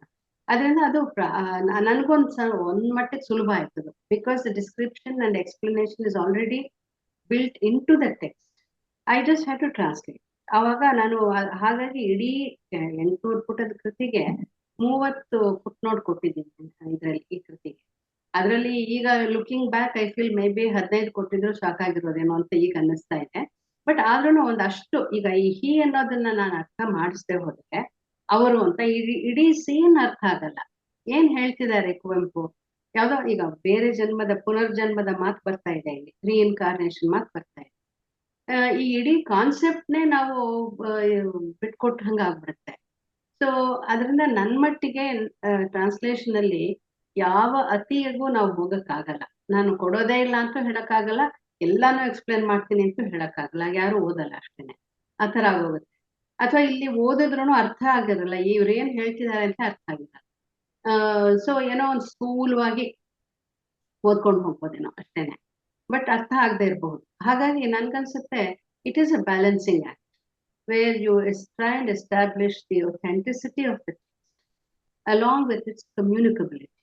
ಅದು ಇರಬೇಕು, ಇದು ಇರಬೇಕು. ಅದು ಇಲ್ಲದೆ ಹೋದ್ರೆ, ಆ ಬ್ಯಾಲೆನ್ಸ್ ಇಲ್ಲದೆ ಹೋದ್ರೆ ಒಂದು ಕೃತಿ ಕಮ್ಯುನಿಕೇಟ್ ಆಗಲ್ಲ ಅನ್ನೋದು ನನ್ನ ಅನುಭವದ್ದು. ಅದು ಅಲ್ಲದೆ ಯಾರು ನಮ್ಮ ರೀಡರ್ ಅನ್ನೋದ್ರ ಮೇಲೂ ಹೋಗುತ್ತೆ. ಈಗ ಕನ್ನಡದಿಂದ ತೆಲುಗುಗೋ ಮಲಯಾಳಂಗೋ ಹಿಂದಿಗೋ ಮಾಡುವಾಗ ಒಂದ್ ರೀತಿನಲ್ಲಿ ಒಂದು ಇಂಡಿಯನ್ ಅನ್ನೋ ಒಂದು ಕಾಮನ್ ಗ್ರೌಂಡ್ ಇರುತ್ತೆ ನೋಡ್ರಿ, ಸ್ವಲ್ಪ ಮಟ್ಟಿಗಾದ್ರೂ. ಹಾಗಾಗಿ ನಾವು ಎಷ್ಟೋ ವಿಷಯಕ್ಕೆ ನಾವು ಎಲ್ಲಾನು ಎಕ್ಸ್ಪ್ಲೇನ್ ಮಾಡ್ಬೇಕಾಗಿಲ್ಲ. ಈಗ ದ್ರೌಪದಿ ಅಂದ ತಕ್ಷಣ ಒಂದು ಚಿತ್ರ ಬಂದಿರುತ್ತೆ ನಮಗೆ, ಸೀತೆ ಅಂದ ತಕ್ಷಣ ಒಂದು ಚಿತ್ರ ಬಂದಿರುತ್ತೆ, ವನವಾಸ ಅಂದ್ರೆ ಒಂದು ಚಿತ್ರ ಬಂದಿರುತ್ತೆ. ಅದು ಸಂಸ್ಕೃತದ ಒಂದು ಕಾಮನ್ ಗ್ರೌಂಡ್ ಇದೆ. ಅಂಥದ್ದು ಇದ್ದಾಗ ನಮ್ಗೆ ಸ್ವಲ್ಪ ಸುಲಭ ಆಗತ್ತೆ ಮಾಡಿ. ಇಂಗ್ಲಿಷ್ನಂತಹ ತೀರಾ ಬೇರೆನೇ ಭಾಷೆಗೆ ಮಾಡುವಾಗ ನಾವು ಎಷ್ಟನ್ನ ಅಸ್ಯೂಮ್ ಮಾಡ್ಕೊತಿದೀವಿ. ಹಾಗಾದ್ರೆ ನಾನು ಟ್ರಾನ್ಸ್ಲೇಟ್ ಮಾಡ್ತಿರೋದು ಯಾರಿಗೆ? ಅಮೆರಿಕದಲ್ಲಿರೋ ಕನ್ನಡ ಸ್ವಲ್ಪ ಮರ್ತಿರೋ ಅಥವಾ ಓದೋದು ಕಷ್ಟ ಆಗುವಂತ 4-6 ಓದುಗರ್ಗ, ಇಲ್ಲ ಭಾರತದಲ್ಲಿರೋ ನಾನ್ ಕನ್ನಡ ರೀಡರ್ಸ್ಗ, ಅಥವಾ ಕರ್ನಾಟಕದಲ್ಲೇ ಇರೋ ಕನ್ನಡ ರೀಡರ್ಸ್ ಎಷ್ಟೋ ಜನ ಕನ್ನಡ ಓದಕ್ಕೆ ಆಗ್ತಿದ್ದಾಗ ಇಂಗ್ಲಿಷ್ನ ಮರೆ ಹೊಕ್ಕಿದ್ದಾರೆ ಅಂಥವ್ರ್ಗ, ಈ ರೀತಿ ಬೇರೆ ಬೇರೆ ಕಮ್ಯುನಿಟೀಸ್ ಆಫ್ ರೀಡರ್ಸ್ ಇರ್ತಾರೆ. ಯಾವ ಕಮ್ಯುನಿಟಿ ಆಫ್ ರೀಡರ್ಸ್ಗೆ ನಮ್ ಟೆಕ್ಸ್ಟ್ ತಲುಪ್ತಾ ಇದೆ ಅಂತ ಒಂದೊಂದ್ಸಲ ಹೇಳಕ್ ಆಗಲ್ಲ ನಮ್ಗೆ. ಅದಕ್ಕೆ ಒಂದ್ ರೀತಿನಲ್ಲಿ ಆದಷ್ಟು ಸೆಲ್ಫ್ ಕಂಟೈನ್ಡ್ ಆಗಿ ಒಂದು ಟೆಕ್ಸ್ಟ್ ಅನ್ನ ಮಾಡುವಂತ ಒಂದು ಪ್ರಯತ್ನ ಟ್ರಾನ್ಸ್ಲೇಷನ್ ಅಂದ್ರೆ. ಒಂದು ನಿಲುವು ತಗೊಂಡ್ಬಿಟ್ಟು ಅದನ್ನ ನಾನು ಮಾಡ್ತೀನಿ ಅಂತ ಹೇಳಕ್ ಆಗಲ್ಲ. ಕೃತಿಯ ಕಮ್ಯುನಿಕೇಟ್ ಆಗ್ಬೇಕಾದ ಇದು ಜವಾಬ್ದಾರಿ ನಮ್ದು, ಅದನ್ನ ಮಾಡ್ಬೇಕು ಅಂತ ನಾನು ನಂಬಿದ್ದೆ. Thank you. ಯಾರಾದ್ರೂ ಪ್ರಶ್ನೆ ಇದೆಯಾ? ಹ್ಯಾಂಡ್ ರೈಸ್ ಮಾಡಿ, ನಾನು ಅನ್ಮ್ಯೂಟ್ ಮಾಡಿ ಆ್ಯಡ್ ಮಾಡ್ತೇನೆ. ನೀವು ಕಾಣಿಸಿಕೊಂಡ್ರೆ ಉತ್ತಮ. ಪ್ರಶ್ನೆ ಕೇಳುವವರು ವಿಡಿಯೋ ಸಾಧ್ಯ ಇದ್ರೆ ವಿಡಿಯೋ ಆನ್ ಮಾಡಿ, ಇಲ್ಲಾದ್ರೂ ಪರವಾಗಿಲ್ಲ. ಮೀರಾ ಪ್ರಶ್ನೆ ಕೇಳ್ತೀರಾ? ಕೇಳ್ತೀನಿ. ಹಾ, ನಮಸ್ಕಾರ ವನ್ಮಾಲಾ ಅವರೇ, ತುಂಬಾ ಚೆನ್ನಾಗಿತ್ತು. ನಮಸ್ಕಾರ. ನಂದು ಪ್ರಶ್ನೆ ಅಂದ್ರೆ ಈಗ ನಾವು ಕನ್ನಡದ ಓದುಗರು ಬೇರೆ ಬೇರೆ ಬರಹಗಾರರನ್ನ ಅಕಸ್ಮಾತ್ ನಮಗೆ ಅವರ ಹೆಸರನ್ನ ನೋಡ್ದೇನೆ ಒಂದು ಪೇಜೋ ಒಂದು ಪ್ಯಾರಾಗ್ರಾಫೋ ಓದಿದ್ರೆ, ಇದು ಚಿತ್ತಾಲ್ರು ಬರಿತಾ ಇದ್ದಾರೆ, ಕುವೆಂಪು ಬರಿತಾ ಇದ್ದಾರೆ ಅಂತ ಅವ್ರದ್ದೊಂದು ಸ್ಟೈಲಲ್ಲಿ ಗುರ್ತಿಸ್ತೀವಿ, ಅವ್ರು ಬಳಸೋ ಭಾಷೆ, ಅವ್ರು ಹೇಳೋ ರೀತಿ, ಇದರಿಂದೆಲ್ಲ. ನೀವು ಬೇರೆ ಬೇರೆ ಕನ್ನಡದ ಬರಹಗಾರರನ್ನ ಟ್ರಾನ್ಸ್ಲೇಟ್ ಮಾಡಿರೋದ್ರಿಂದ ನೀವು ಇಂಗ್ಲೀಷ್ನಲ್ಲಿ ಬೇರೆ ಬೇರೆ ಅವ್ರನ್ನ ಹೀಗೆ ಮಾಡುವಾಗ, ಟ್ರಾನ್ಸ್ಲೇಟ್ ಮಾಡುವಾಗ ತಾನಾಗೆ ಏನಾದರೂ ಒಂದು ಈ ಸ್ಟೈಲಲ್ಲಿ ಬದಲಾವಣೆ ತಾನಾಗೆ ಏನಾದರೂ ಆಗುತ್ತಾ? ನೀವು ಪ್ರಯತ್ನಪೂರ್ವಕವಾಗಿ ಮಾಡ್ಕೊಂಡಿದ್ದೀರಾ? ಅದ್ರ ಬಗ್ಗೆ ಏನಾದರೂ ಹೇಳ್ತೀರಾ? ಹೇಗೆ ತರ್ತೀರಾ ಅಂತ? Very good question, very good question. ಅಂದ್ರೆ ನಮ್ಮ style, translation style what determines our translation style ಅಂತ ನೀವು ಕೇಳ್ತಾ ಇರೋದು. ಹೌದು. Does it change with the author ಅಂತ? Just to kind of think along with you and ಇವಾಗ usually it is text based ಆಗಿ ಮಾಡ್ತೀವಿ, not so much writer based, but ಆ ಟೆಕ್ಸ್ಟ್ ರೈಟರ್ ಇಂದ ಬಂದಿರೋದ್ರಿಂದ his signature will be there. Right. So ಇವಾಗ ಕುವೆಂಪುನಲ್ಲೇ ಕೆಲವೆಲ್ಲ ಬಹಳ ಉದಾತ್ತವಾದ ತರ ಸ್ವಲ್ಪ ಸಂಸ್ಕೃತದ ಇದು ಜಾಸ್ತಿ ಇರುವಂತಹ ಏನೋ ಉದಾಹರಣೆಗಳಿದಾವೆ. ಅದಾದ ತಕ್ಷಣ ಬಹಳ ಆಡು ಮಾತಿನ 4-6 ಮಾತುಗಳು ಬಂದ್ಬಿಡುತ್ತೆ. ಅಲ್ಲಿಂದ ಕೆಳಗಡೆ ಏನೋ he zooms down as it Right. Zips down ಹಾಗೆ. ಸೊ ಇದಕ್ಕೂ ಅದಕ್ಕೂ ಕನ್ನಡದಲ್ಲಿ ತುಂಬಾ ವ್ಯತ್ಯಾಸ ಗೊತ್ತಾಗುತ್ತೆ ಓದಿದ ತಕ್ಷಣನೇ. ಅದೇ ಇಂಗ್ಲಿಷ್ ಅಲ್ಲಿ ಹಾಗಾದ್ರೆ ಇದನ್ನ ಹೆಂಗ್ ತರಬೇಕು ಅಂತ ನಾವು ನೋಡ್ಕೊಂಡಾಗ ಏನಾಗುತ್ತೆ, ಓಕೆ ಇದಕ್ಕೆ ಹೆಚ್ಚು ಲ್ಯಾಟಿನ್ ಪದಗಳು ಸ್ವಲ್ಪ ಹೆವಿ ಆಗಿರುತ್ತಲ್ಲ, ಹೆವಿ ಡ್ಯೂಟಿ ಆ ತರ ಇಂಗ್ಲಿಷ್ ಯೂಸ್ ಮಾಡಿದ್ರೆ ಈ ಸಂಸ್ಕೃತದ್ದು ಒಂದ್ ರೀತಿನಲ್ಲಿ ಪ್ರೊಫೌಂಡ್ ಆಗಿರೋದಿರ್ಬೋದು ಅಥವಾ ಮಂತ್ರಗಳ ತರದಿರ್ಬೋದು, ಇಂಥದಕ್ಕೆ ಹೆಚ್ಚು ಸೂಟ್ ಆಗುತ್ತೆ ಅಂತ ಇವು ಅನ್ಕೋಬಹುದು. ಅದೇ ಆಡು ಮಾತಿನ ಈಗ ಗುತ್ತಿ ಮತ್ತೆ ತಿಮ್ಮಿ ಮಾತಾಡುವಾಗ ಅವರೊಂದು ಹಳ್ಳಿ ಭಾಷೆ ಅವರು ಮಾತಾದ್ರೂ ಕನ್ನಡ ಟೆಕ್ಸ್ಟ್ ಅಲ್ಲಿ ಅದು ರೆಪ್ರೆಸೆಂಟ್ ಆಗಿರೋದು ಸ್ಟ್ಯಾಂಡರ್ಡ್ ಭಾಷೆನಲ್ಲೇ. ಹಾಗಾಗಿ ಅದನ್ನ ಸ್ವಲ್ಪ ಇನ್ಫಾರ್ಮಲ್ ಆಗಿ ಮಾಡ್ಬೋದು. ಸೊ ಫಾರ್ಮ್ಯಾಲಿಟಿ ಇನ್ಫಾರ್ಮ್ಯಾಲಿಟಿ ಒಂದು ಡಿಫ್ರೆನ್ಸ್.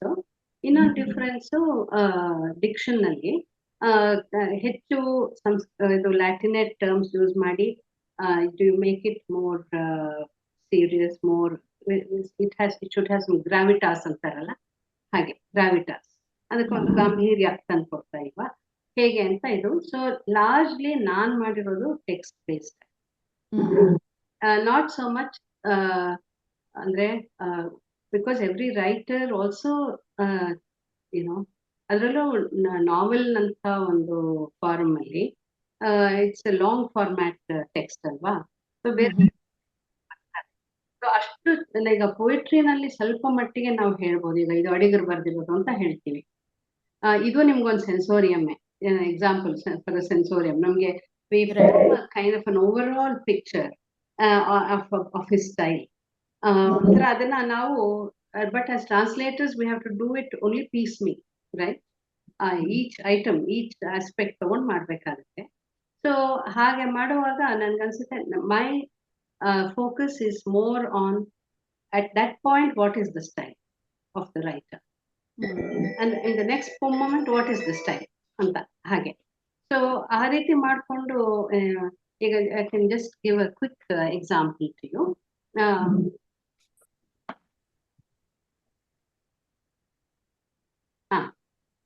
ಇಲ್ಲಿ ಒಂದು 45ನೇ ಚಾಪ್ಟರ್ ಒಂದು ಮಾತು ಬರುತ್ತೆ. ಅಲ್ಲಿ ಅವರು ಹೇಳ್ತಾರೆ, what does the rainy season care who is alive or who is dead, who is born or who isn't? The rain is here to stay, digging in all its 4 paws. Antella heli, with skies overcast, the sun is a rare visitor. Great nature conducts its irrepressible transactions with total unconcern and apathy. A mirror image of that nature, the forest ranges of the Sahyadri mountains, utterly impervious to the trivial joys and sorrows of human beings, stand there, immense, impudent, and imperious, nonchalantly soaking in the horrendous torrent. ವ್ಯಾಘ್ರ ಭೀಷಣವಾಗಿ ಈ ತರದ ಪದ ಎಲ್ಲ ಉಪಯೋಗಿಸ್ತಾರೆ ಕನ್ನಡದಲ್ಲಿ. ಅಲ್ಲಿ ಒಂಥರ ನೋಡಿ, ಏನೋ the serrated mountain, how it looms defiant, its head raised to pierce the sky. The imposing green forest, how it stretches across the vast expanse, terrifying as a tiger and brutal as a boar. The precipitous rain, how it pounds the earth, beating down, bearing down mercilessly night and day. So ಇವೆಲ್ಲ ಒಂದು high rhetoric ನ ಒಂದು model ಇದೆ. ಅದಾದ ತಕ್ಷಣ ಏನ್ ಮಾಡ್ತಾರೆ, the householders in these hamlets have commenced the cultivation of their paddy fields. ಅವರು making paddy sapling beds, repairing bunds and fences, fishing in the day with hook, line and sinker, but also catching fresh fish. ಇದೆಲ್ಲ ತುಂಬಾ ordinary ಮಾಡ್ತಿದ್ದಾರೆ. ಊಟ ಹೀಗೆಲ್ಲ ಅವರು ಇದನ್ನೇ ಇದನ್ನು ಕೂತ್ಕೊಂಡ್ ಮಾತಾಡಿದ್ರು, ನಿಂತ್ಕೊಂಡ್ ಮಾತಾಡಿದ್ರು, ಊಟ ಮಾಡ್ತಾ ಮಾತಾಡಿದ್ರು ಅಂತ ನೆಕ್ಸ್ಟ್ ಪ್ಯಾರಾಗ್ರಾಫ್ ಬರುತ್ತೆ. So suddenly it comes to very mundane day to day kind of a style. So ಮೊದಲು ಮಾಡಿದ್ದು ಬರ್ದಿದ್ದು ಕುವೆಂಪು ಅವರೇ, ಆಮೇಲೆ ಬರ್ತಿರೋದು ಕುವೆಂಪು ಅವರೇ. He's trying to establish a contrast and therefore he uses different kind of language. So I would say because it's such a complex thing, style ಅನ್ನೋದು, my allegiance would be to what I see on the page and to the moods, to the tones. ಎಲ್ಲಿ shift ಆಗ್ತಾ ಇದೆ from a sad tone to a more reflective tone, ಅಥವಾ ಎಲ್ಲಿ comic ಆಗ್ತಾ ಇದೆ, ಆ ತರ ಒಂದು ಬ್ರಾಡ್ ಯೂನಿಟ್ಸ್ ಇಟ್ಕೊಂಡು ನೋಡಿದ್ರೆ ನಮ್ಗೆ what you find it's a very complex ಇದು. So style I think is an author style is a matter of it's like a gestalt. ಆ ಗೆಸ್ಟಾಲ್ಟ್ ನ ಹೆಂಗ್ ಹಿಡಿಯೋದು ಅಂತ ನಂಗೂ ಗೊತ್ತಿಲ್ಲ, but except through the details, that's what I am Okay. the gestalt would emerge. ಸರಿ, ಮುಂದೆ ನಾನು ಶಶಿಕಲಾ ಅವರನ್ನು ಅನ್ಮ್ಯೂಟ್ ಮಾಡ್ತೇನೆ. ಶಶಿಕಲಾ ಅವರು. ಹಲೋ ಶಶಿ. ನಮಸ್ಕಾರ. ನಮಸ್ಕಾರ ಶಶಿ. ಹೇಗಿದ್ದೀರಾ? ನಾನು ಇಲ್ಲೇ ಇದ್ದೀನಿ, ನೀವು ಮೇಲ್ಗಡೆ ಇದ್ದೀರಾ, ನಾನು ಕೆಳಗಡೆ ಇದ್ದೀನಿ. ಹೌದು. ಮಲೆನಾಡು ಮೂಡ್ ಬರ್ಲಿ ಅಂತ ನಾನು ಬ್ಯಾಕ್ ಯಾರ್ಡ್ ಅಲ್ಲಿ ಕೂತಿದ್ದೀನಿ. ನೈಸ್. ಕಾಣಿಸ್ತಾ ಇದೆ. ಹೀಗೆ ಕಾಣಿಸುತ್ತಾ? ಈಗ ಕಾಣಿಸ್ತು ನನ್ಗೂ. ನಾನು ಮಲೆನಾಡು ಮೂಡಲ್ಲೇ ಇದ್ದೀನಿ. ನೀವು ಅಲ್ಲಿಗೆ ಕರ್ಕೊಂಡು ಹೋಗಿದ್ರಿ, ತುಂಬಾ ಖುಷಿ ಆಯ್ತು. ಬಹಳ ವರ್ಷದಿಂದ 3-4 ಸಲ ಓದಿರೋ ಕಾದಂಬರಿ ಇದು ನಾನು. ಸೊ ಮತ್ತೆ ನನಗೆ ಈಗ ಬಹಳ ಆಸೆ ಆಗಿದೆ. ನನ್ನ ಮಕ್ಳಿಗೂ ಕಳಿಸಿದೀನಿ, ಅಮೆಝಾನ್ ಅಲ್ಲಿ ಇದು ಓದಿ ನೋಡಿ ನಾನು ನಿಮ್ಗೆ ತೆಕ್ಕೊಡ್ತೀನಿ ಇದು ಅಂತ. ಅದ್ಭುತವಾದ ಇದು. ನಿಮ್ ಟ್ರಾನ್ಸ್ಲೇಷನ್ ಕೇಳ್ತಾ ಇದ್ರೆ ಕಣ್ಣಿಗೆ ಕಿವಿಗೆ ಒಂದು ಆನಂದ, ಕರ್ಣಾನಂದ ಆಗತ್ತೆ. I'm looking forward to read this.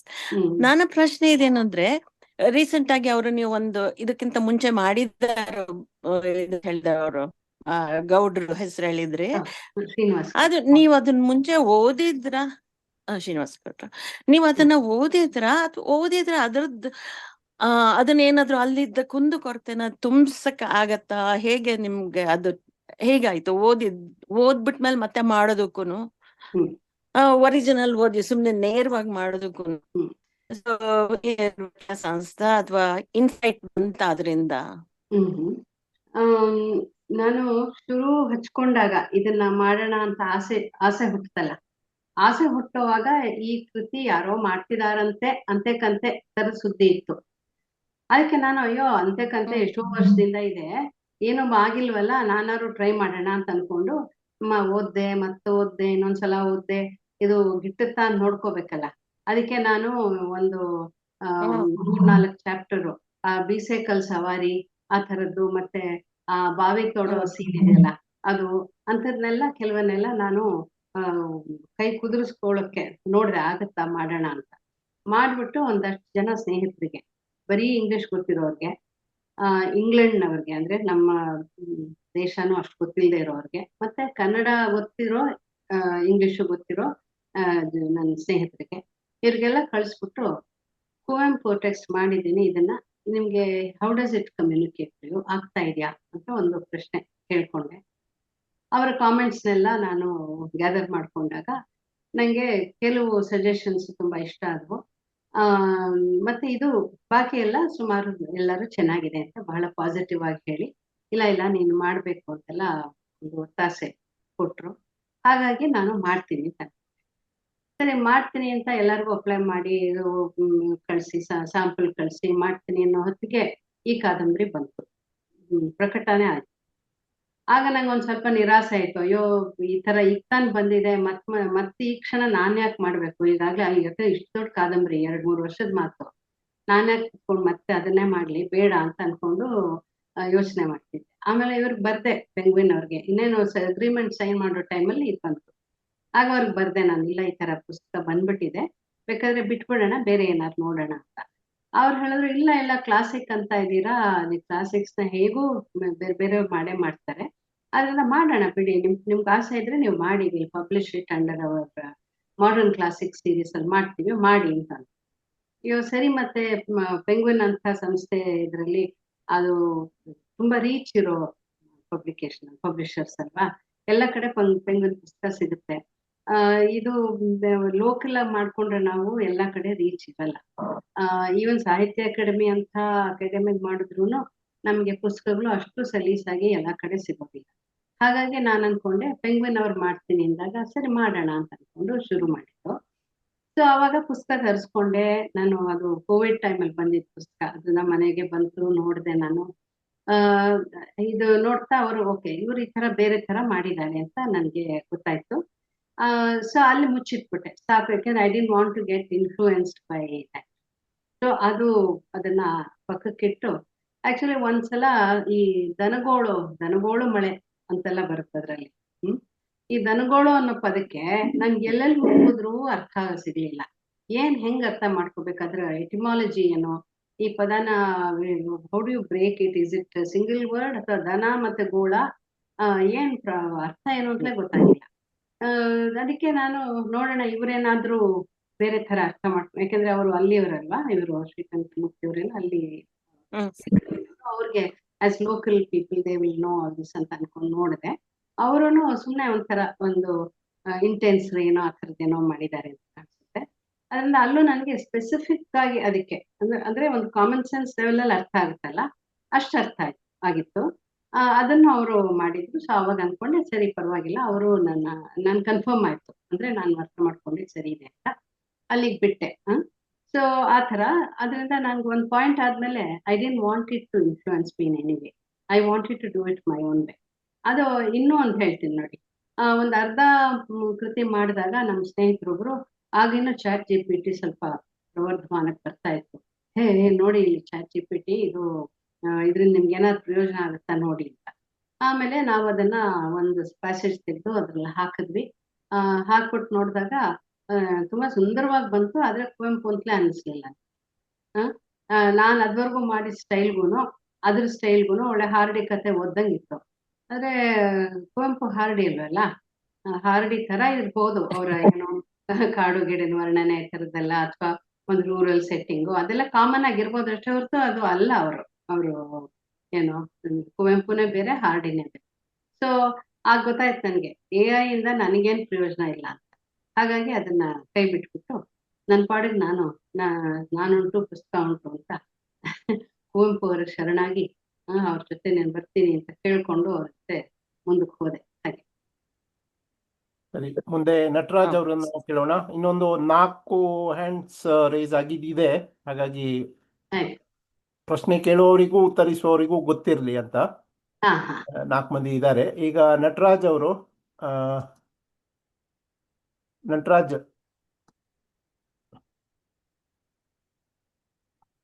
ಇದ್ದೀರಾ? ಇದೀನಿ. ಹಾ, ಕೇಳಿಸ್ತಾ ಇದೆಯಾ? ಕೇಳಿಸ್ತಿದೆ. ಓಕೆ, ಮನ್ಮೋಹನ್ ಅವರೇ, ಅಫ್ಕೋರ್ಸ್ ನಿನ್ನೆ ತರ ಯಾಕೋ ಒಂದು ನಿಮಿಷ ತಾಳಿದ್ರು. ಕೇಳಿಸ್ತಾ ಇಲ್ಲ. ಅವ್ರು ಮ್ಯೂಟ್ ಮಾಡ್ಕೊಂಡ್ರು. ಒಂದು ನಿಮಿಷ, ಅವರು ಯಾರೋ ಡಿವೈಸ್ ಅಲ್ಲಿ.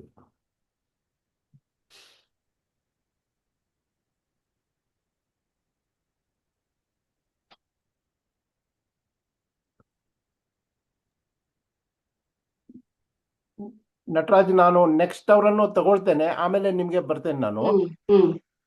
ಮೂರ್ತಿ ಅವರು ರೆಡಿ ಇದ್ದೀರಾ? ರೆಡಿ ಇದ್ದೀನಿ.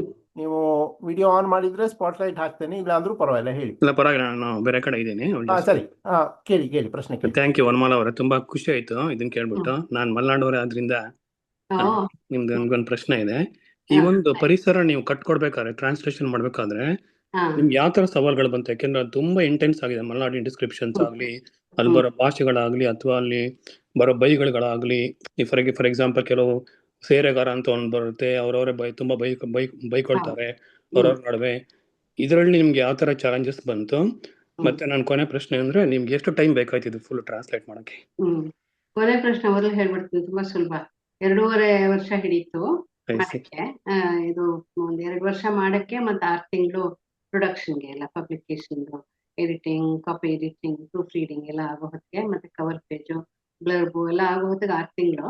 ಸೊ ನಾನ್ ಮಾಡಕ್ಕೆ ನಂಗೆ 2 ವರ್ಷ ದಿನಕ್ಕೆ ಒಂದು 8-10 ಗಂಟೆ ಕಾಲನಾದ್ರು ಕೆಲಸ ಮಾಡಿರ್ಬೇಕು ನಾನು ಅಟ್ ವೆರಿ ಲೀಸ್ಟ್. ಒಂಥರ ದಿನ ಬೆಳಗ್ಗೆ ಅದೇ ಧ್ಯಾನ ನನಗೆ ಮಾಡ್ಕೊಂಡು ಕೆಲಸ ಮಾಡ್ತಾ ಇದ್ದೆ. ಹಾಗೆ ಈಗ ಮಲೆನಾಡಿನ ಸಹ್ಯಾದ್ರಿ ರೇಂಜಸ್ಸು ಈ ಬಯೋಡೈವರ್ಸಿಟಿಯ ರಿಜಿಸ್ಟರ್ನ ಇದು ತುಂಬಾ ಇದು ಅಷ್ಟು ಡೈವರ್ಸ್ ಆಗಿರೋ ಫಾನಾ ಅಂಡ್ ಫ್ಲೋರಾ ಎಲ್ಲ ಇರೋದ್ರಿಂದ ಅಲ್ಲಿ ಎಷ್ಟು ತರದ ಪ್ರಾಣಿಗಳು, ಪಕ್ಷಿಗಳು ಮತ್ತೆ ಮರಗಿಡಗಳ ಹೆಸರು ಬಂದಿದೆ ಇದರ ಕಾದಂಬರಿನಲ್ಲಿ. ಸೊ ಅಲ್ಲಿ ಇದೆಲ್ಲ ಎಷ್ಟು ಮುಖ್ಯ ಅಂದ್ರೆ ನಾವು ಏನೋ ಒಂದೊಂದು ಮಾಡಕ್ ಆಗದೇ ಇಲ್ಲ. One has to be very accurate. So there was a large portion of research also ಇದರಲ್ಲಿ. ಸೊ ನಾನು ಇದರಲ್ಲಿ ಚಿಕ್ಕಮಗಳೂರಲ್ಲಿ ವೈಲ್ಡ್ ಲೈಫ್ ಕಾನ್ಸರ್ವೇಷನಿಸ್ಟ್ ಎಲ್ಲ ಇದ್ದಾರೆ ನಮ್ಮ ಕೆಲವು ಸ್ನೇಹಿತರು.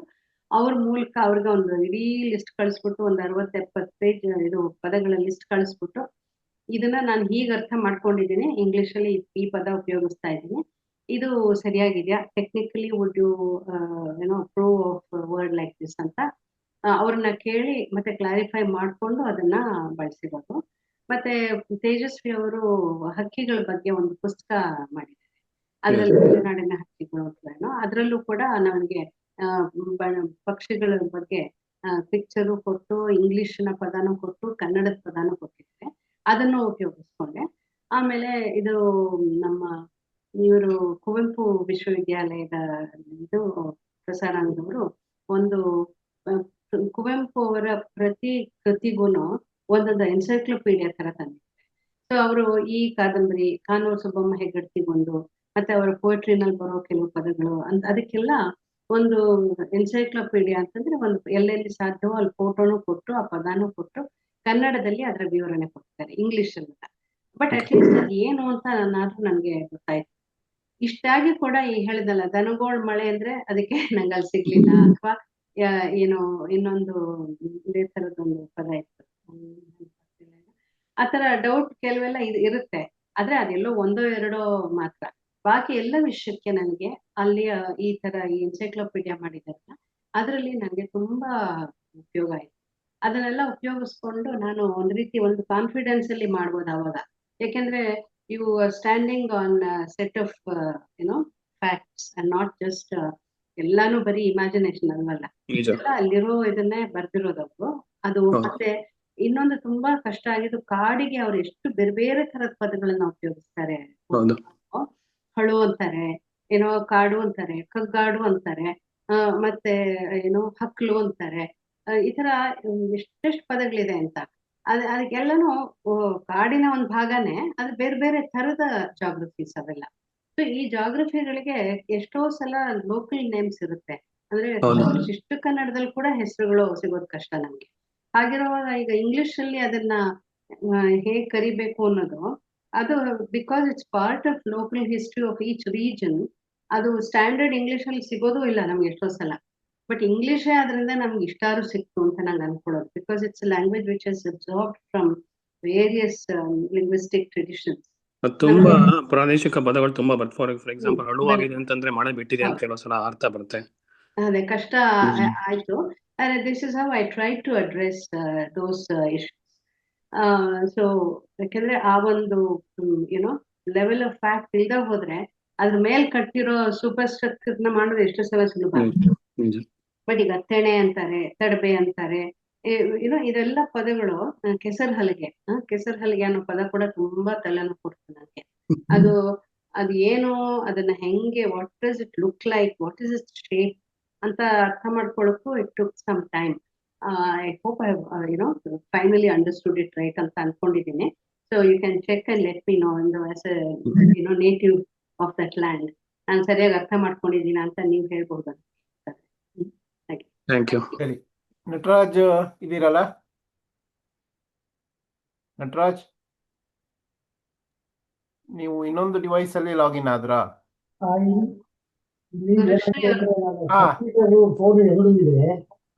ಈಗ ಮಾತಾಡಿ. ಕೇಳಿಸ್ತಾ ಇದೆಯಾ? ಕೇಳಿಸ್ತಿದೆ. ಓಕೆ. ಇಲ್ಲಿ ಯಾಕೋ ನನಗೂ ಪ್ರತಿಧ್ವನಿ ಬರ್ತಾ ಇದೆಯಲ್ಲ.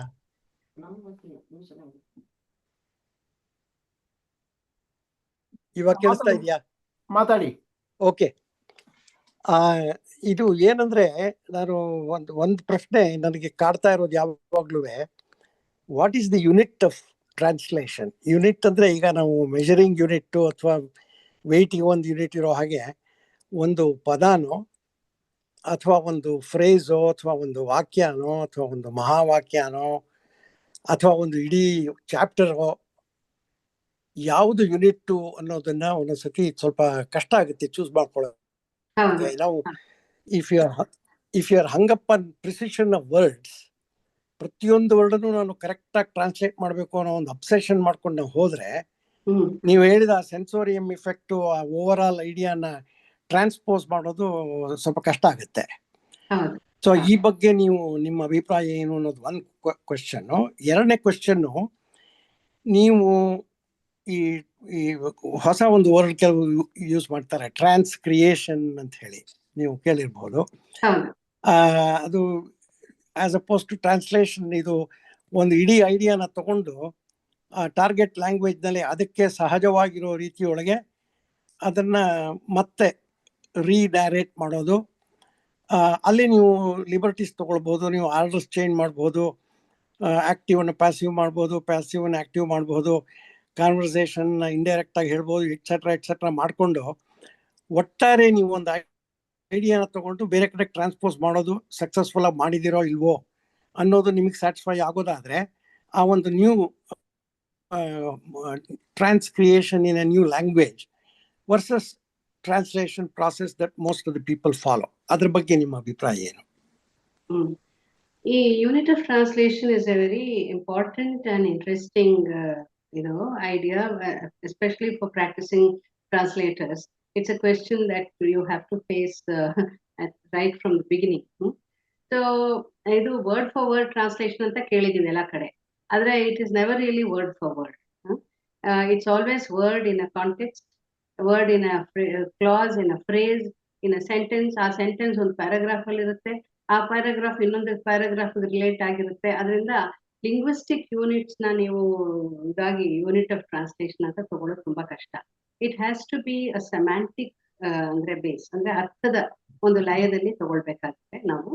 ಯಾಕಂದ್ರೆ ಎಷ್ಟೋ ಸಲ ಒಂದು ಇಡೀ ಪೇಜು ಒಂದು ವಿಷಯವನ್ನ ಡಿಸ್ಕ್ರೈಬ್ ಮಾಡ್ತಾ ಇರುತ್ತೆ, ಅವಾಗ ನಾವು ಇಡೀ ಪೇಜ್ ಅನ್ನೇ ಯೂನಿಟ್ ಅಂತ ತಗೋಬೇಕು. ಹಾಗಾಗಿ it's I have seen that study ಮುಂಚೆನೆ ಯೋಚನೆ ಮಾಡ್ಕೊಂಡು ಇದು ಯೂನಿಟ್ ಅಂತ ಅನ್ಕೊಂಡು ಹೋಗೋಕ್ಕಾಗಲ್ಲ. ಒಂದೊಂದು ಟೆಕ್ಸ್ಟ್ ಅಲ್ಲಿ ಒಂದೊಂದ್ ತರ ಇರುತ್ತೆ. ಕೆಲವು ಟೆಕ್ಸ್ಟ್ ಅಲ್ಲಿ ಫಸ್ಟ್ ಸೆಂಟೆನ್ಸ್ ಒಂದ್ ಹೇಳಿದ್ರೆ ಆಮೇಲೆ ಬೇರೆ ಏನೋ ಮೂಡೇ ಶಿಫ್ಟ್ ಆಗ್ಬಿಟ್ಟಿರುತ್ತೆ. ಅದರಿಂದ generally I have look for shifts in meaning and shifts in the way the text is saying something. ಅದ್ ನೋಡ್ಕೊಂಡು ದಟ್ ಬಿಕಮ್ಸ್ ಮೈ ಯೂನಿಟ್. ಅದರಲ್ಲಿ ಒಂದಕ್ಕೊಂದಕ್ಕೆ ಏನ್ ಸಂಬಂಧ ಅಂತ ನೋಡ್ಕೊಂಡು ಹೋಗು. ವೈಲ್ ರೆಪ್ರೆಸೆಂಟಿಂಗ್ ನಾನು ಅದನ್ನೇ ಮಾಡ್ಬೋದು. ಅಂದ್ರೆ ಅಲ್ಲಿ ಒಂದು ಪ್ಯಾರಾ ಇದ್ರೆ ಇಲ್ಲೂ ಒಂದೇ ಪ್ಯಾರಾ ಇರುತ್ತೆ. ಆದ್ರೆ how I do that paragraph depends on how I understand the relationship between that para and that whole shift. Okay. So that's an important way to deal with the text.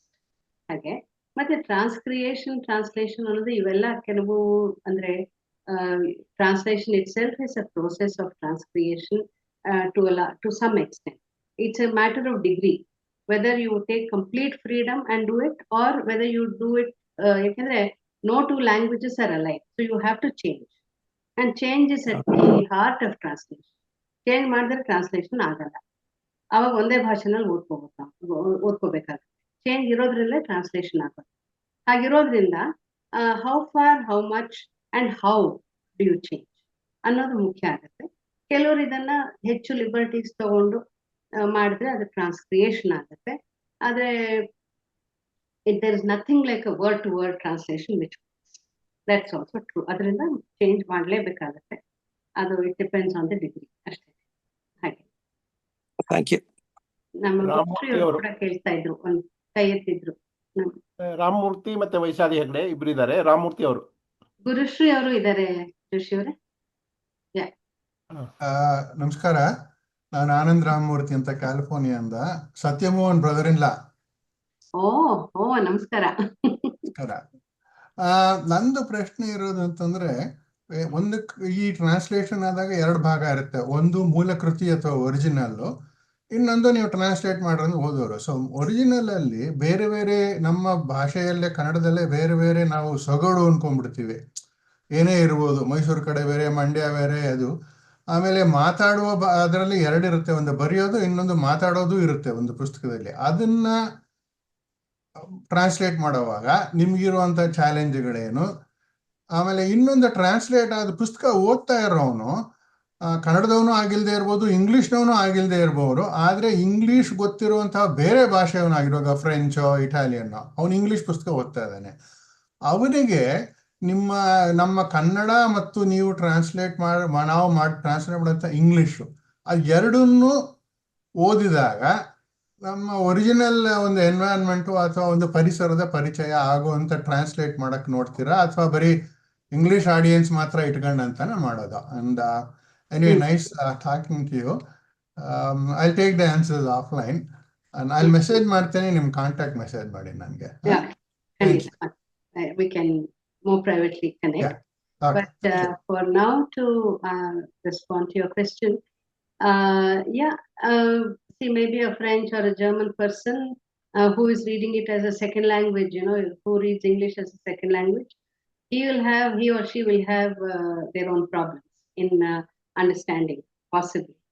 But the point is, hang odak ಓದೋರು ಅವ್ರದ್ದೇ ಒಂದು ಮನಸ್ಥಿತಿ, they come with some kind of preparedness to read, to face this strange experience, to face a different kind of text, a different kind of culture. So the preparation that and the openness that a reader brings to an experience also defines that experience, and also affects that experience. ಹಾಗಾಗಿ ಅವರು ಯಾವ ಮನಸ್ಥಿತಿಯಿಂದ ಎಷ್ಟು openness ಇಂದ ಅವ್ರು ಬರ್ತಾರೆ ಅನ್ನೋದ್ರ ಮೇಲೆ text ಎಷ್ಟು ಮಟ್ಟಿಗೆ ಅವರು ಕಮ್ಯುನಿಕೇಟ್ ಆಗ್ತಾ ಇದೆ ಅನ್ನೋದು ಕೂಡ ಗೊತ್ತಾಗುತ್ತೆ. So that is a kind of it's a given in the context of literary translation. ಮತ್ತೆ ಒಬ್ಬ another thinker, philosopher, he said, he's a very interesting article called The Misery and Splendor of Translation. So the misery is that ಈ ಎರಡು ಭಾಷೆ ಆಗಿರೋದು ಅವು ಬೇರೆ ಬೇರೆ, ಅಂದ್ರೆ they are marked by there difference, basically essential difference. ಅದಕ್ಕೆ ಅದನ್ನ ಎರಡು ಭಾಷೆ ಅಂತ ಕರೆಯೋದು. ಅಂತ ಒಂದು ಎಸೆನ್ಷಿಯಲ್ ಡಿಫರೆನ್ಸ್ ನ ನಾವು ಆ ಬ್ರಿಡ್ಜ್ ನ ಇದು ಕಟ್ಟಿ ಅದನ್ನ ಮಾಡ್ತೀವಿ ಅಂತ ಹೋಗೋದಿದೆಯಲ್ಲ, ಅದೆಂಥ ಫೂಲಿಶ್ನೆಸ್. ಆದ್ರೆ ಇಷ್ಟು ಫೂಲಿಶ್ ಆಗಿ ಮಾಡದೆ ಹೋಗಿದ್ದಿದ್ರೆ ನಮಗೆ ಪ್ರಪಂಚದ ಅತ್ಯಂತ ಉತ್ತಮ ಕೃತಿಗಳು ಹೆಂಗ್ ಸಿಗ್ತಾ ಇದ್ವು ಅಂತ ಒಂದು ಪ್ರಶ್ನೆ ಕೇಳಿ. Translation is the art of the possible, and therefore people have done it, and that's why it is the splendor of translation ಅಂತ ಹೇಳಿ ಟ್ರಾನ್ಸ್ಲೇಷನ್ ಬಗ್ಗೆ ತುಂಬಾ ಒಳ್ಳೆಯ ಒಂದು ಪರ್ಸ್ಪೆಕ್ಟಿವ್ ಕೊಟ್ಟಿದ್ದಾನೆ. So I would like to quote that perspective in answer to you, as that the greatness of literature is its ability to cross borders. ಅದು ಆಗತ್ತೆ. ಎಲ್ರಿಗೂ ಒಂದೇ ತರ ಆಗತ್ತಾ ಗೊತ್ತಿಲ್ಲ, ಆಗಲ್ಲ. ಎಲ್ರಿಗೂ ಅದೇ ಮಟ್ಟಕ್ಕೆ ಸಿಕ್ಕಿರುತ್ತಾ? ಇಲ್ಲ. People are different. Therefore it's a different experience, but there is some kind of a common ground which connects people. ಅಷ್ಟೇ, a common humanity. Vaishali Hegde ಅವರು ಬಾಸ್ಟನ್ ಇಂದ. ನಮಸ್ಕಾರ. ಪರಿಚಯ ಅವರು ಈಗಾಗಲೇ ಮಾಡ್ಕೊಟ್ರು. ನಿಮ್ ಬಗ್ಗೆ ಕೇಳಿದ್ದೆ, ಓದಿದ್ದೆ. ಈಗ ನಿಮ್ಮ ಜೊತೆ ಹೀಗೆ ಮಾತಾಡಿ ತುಂಬಾ ಖುಷಿ ಆಗ್ತಾ ಇದೆ. ನಾನು ಅಂದ್ರೆ ಕೇಳೋ ಪ್ರಶ್ನೆನ ಒಂದ್ ರೀತಿಯಲ್ಲಿ ಸುಮಾರು ಜನ ಈಗ ಕೇಳಿದ್ದಾರೆ. ಅದನ್ನ ಒಂದು ಪರ್ಟಿಕ್ಯುಲರ್ ಪಾಯಿಂಟ್ ಅದ್ರ ಬಗ್ಗೆನೆ ವಿಸ್ತರಿಸಿ ಕೇಳ್ಬೇಕು ಅಂದ್ರೆ, ಪ್ಲಸ್ ನೀವು ಇದ್ರ ಬಗ್ಗೆ ಒಂದ್ ಸ್ವಲ್ಪ ಟಚ್ ಅಪ್ ಆನ್ ಮಾಡಿದೀರಾ ಈಗಾಗ್ಲೇ. ಯಾಕಂದ್ರೆ ಒಂದು ಪರಿಸರ ಅದು ಒಂದು ಭಾಷೆಯಿಂದ ಅದರ ಸೊಗಡಿನಿಂದ ಇನ್ನೊಂದಕ್ಕೆ ಹೋಗ್ಬೇಕು ಅಂದ್ರೆ ಅದು ಪೂರ್ಣ ಪ್ರಮಾಣದಲ್ಲಿ ಹೋಗೋಕೆ ಸಾಧ್ಯನೇ ಇಲ್ಲ, ಯಾಕಂದ್ರೆ ಅವೆಲ್ಲವೂ ಅದೆರಡು ಬೇರೆ ಬೇರೆದೇ ರೀತಿ. ಆದ್ರೆ ನಾವೊಂದು ಒಬ್ಬ ಓದುಕನಾಗಿ ಓದುವಾಗ ನಾವೀಗ ಓದ್ತಾ ಇದ್ದಾಗೆ ನೀವೇ ಹೇಳ್ದಾಗೆ ನಾವು ಭಾರತೀಯ ಸಂಸ್ಕೃತಿಯಿಂದ ಬಂದ್ರೆ ಅದು ನಮ್ಮ ಭಾಷೆ ಅಲ್ದಿದ್ರು, ನನಗೆ ಯಾವ್ದೋ ಕೇರಳದ ಕಥೆನೋ ಅಸ್ಸಾಮಿನ ಕಥೆನೋ ಓದ್ತಾ ಇದ್ರೆ ನನ್ನ ಮನಸ್ಸಲ್ಲಿ ಒಂದು ಚಿತ್ರಣ ಮೂಡುತ್ತೆ. ಒಂದು ಸುಮಾರಾಗಿ ಅದು ಎಕ್ಸಾಕ್ಟ್ ಅಲ್ದೇ ಇದ್ರುನು ನನಗೊಂದು ಕಲ್ಪನೆ ಬರುತ್ತೆ. ಅದೇ ನಾನೊಂದು ಜಪನೀಸ್ ಕತೆ ಟ್ರಾನ್ಸ್ಲೇಟ್ ಆಗಿದ್ದು ಓದುವಾಗ ನಂಗೆ ಜಪಾನಿನ ಹಳ್ಳಿಯೋ ಅಲ್ಲಿಯ ಒಂದು ವೇಷಭೂಷಣವೋ ಅಲ್ಲಿಯ ಒಂದು ಆಹಾರ ಪದ್ಧತಿಯೋ ಹೆಚ್ಚು ಗೊತ್ತಿಲ್ಲದೆ ಇರುವಾಗ ಓದ್ತಾ then I cannot really imagine the true picture of that original story.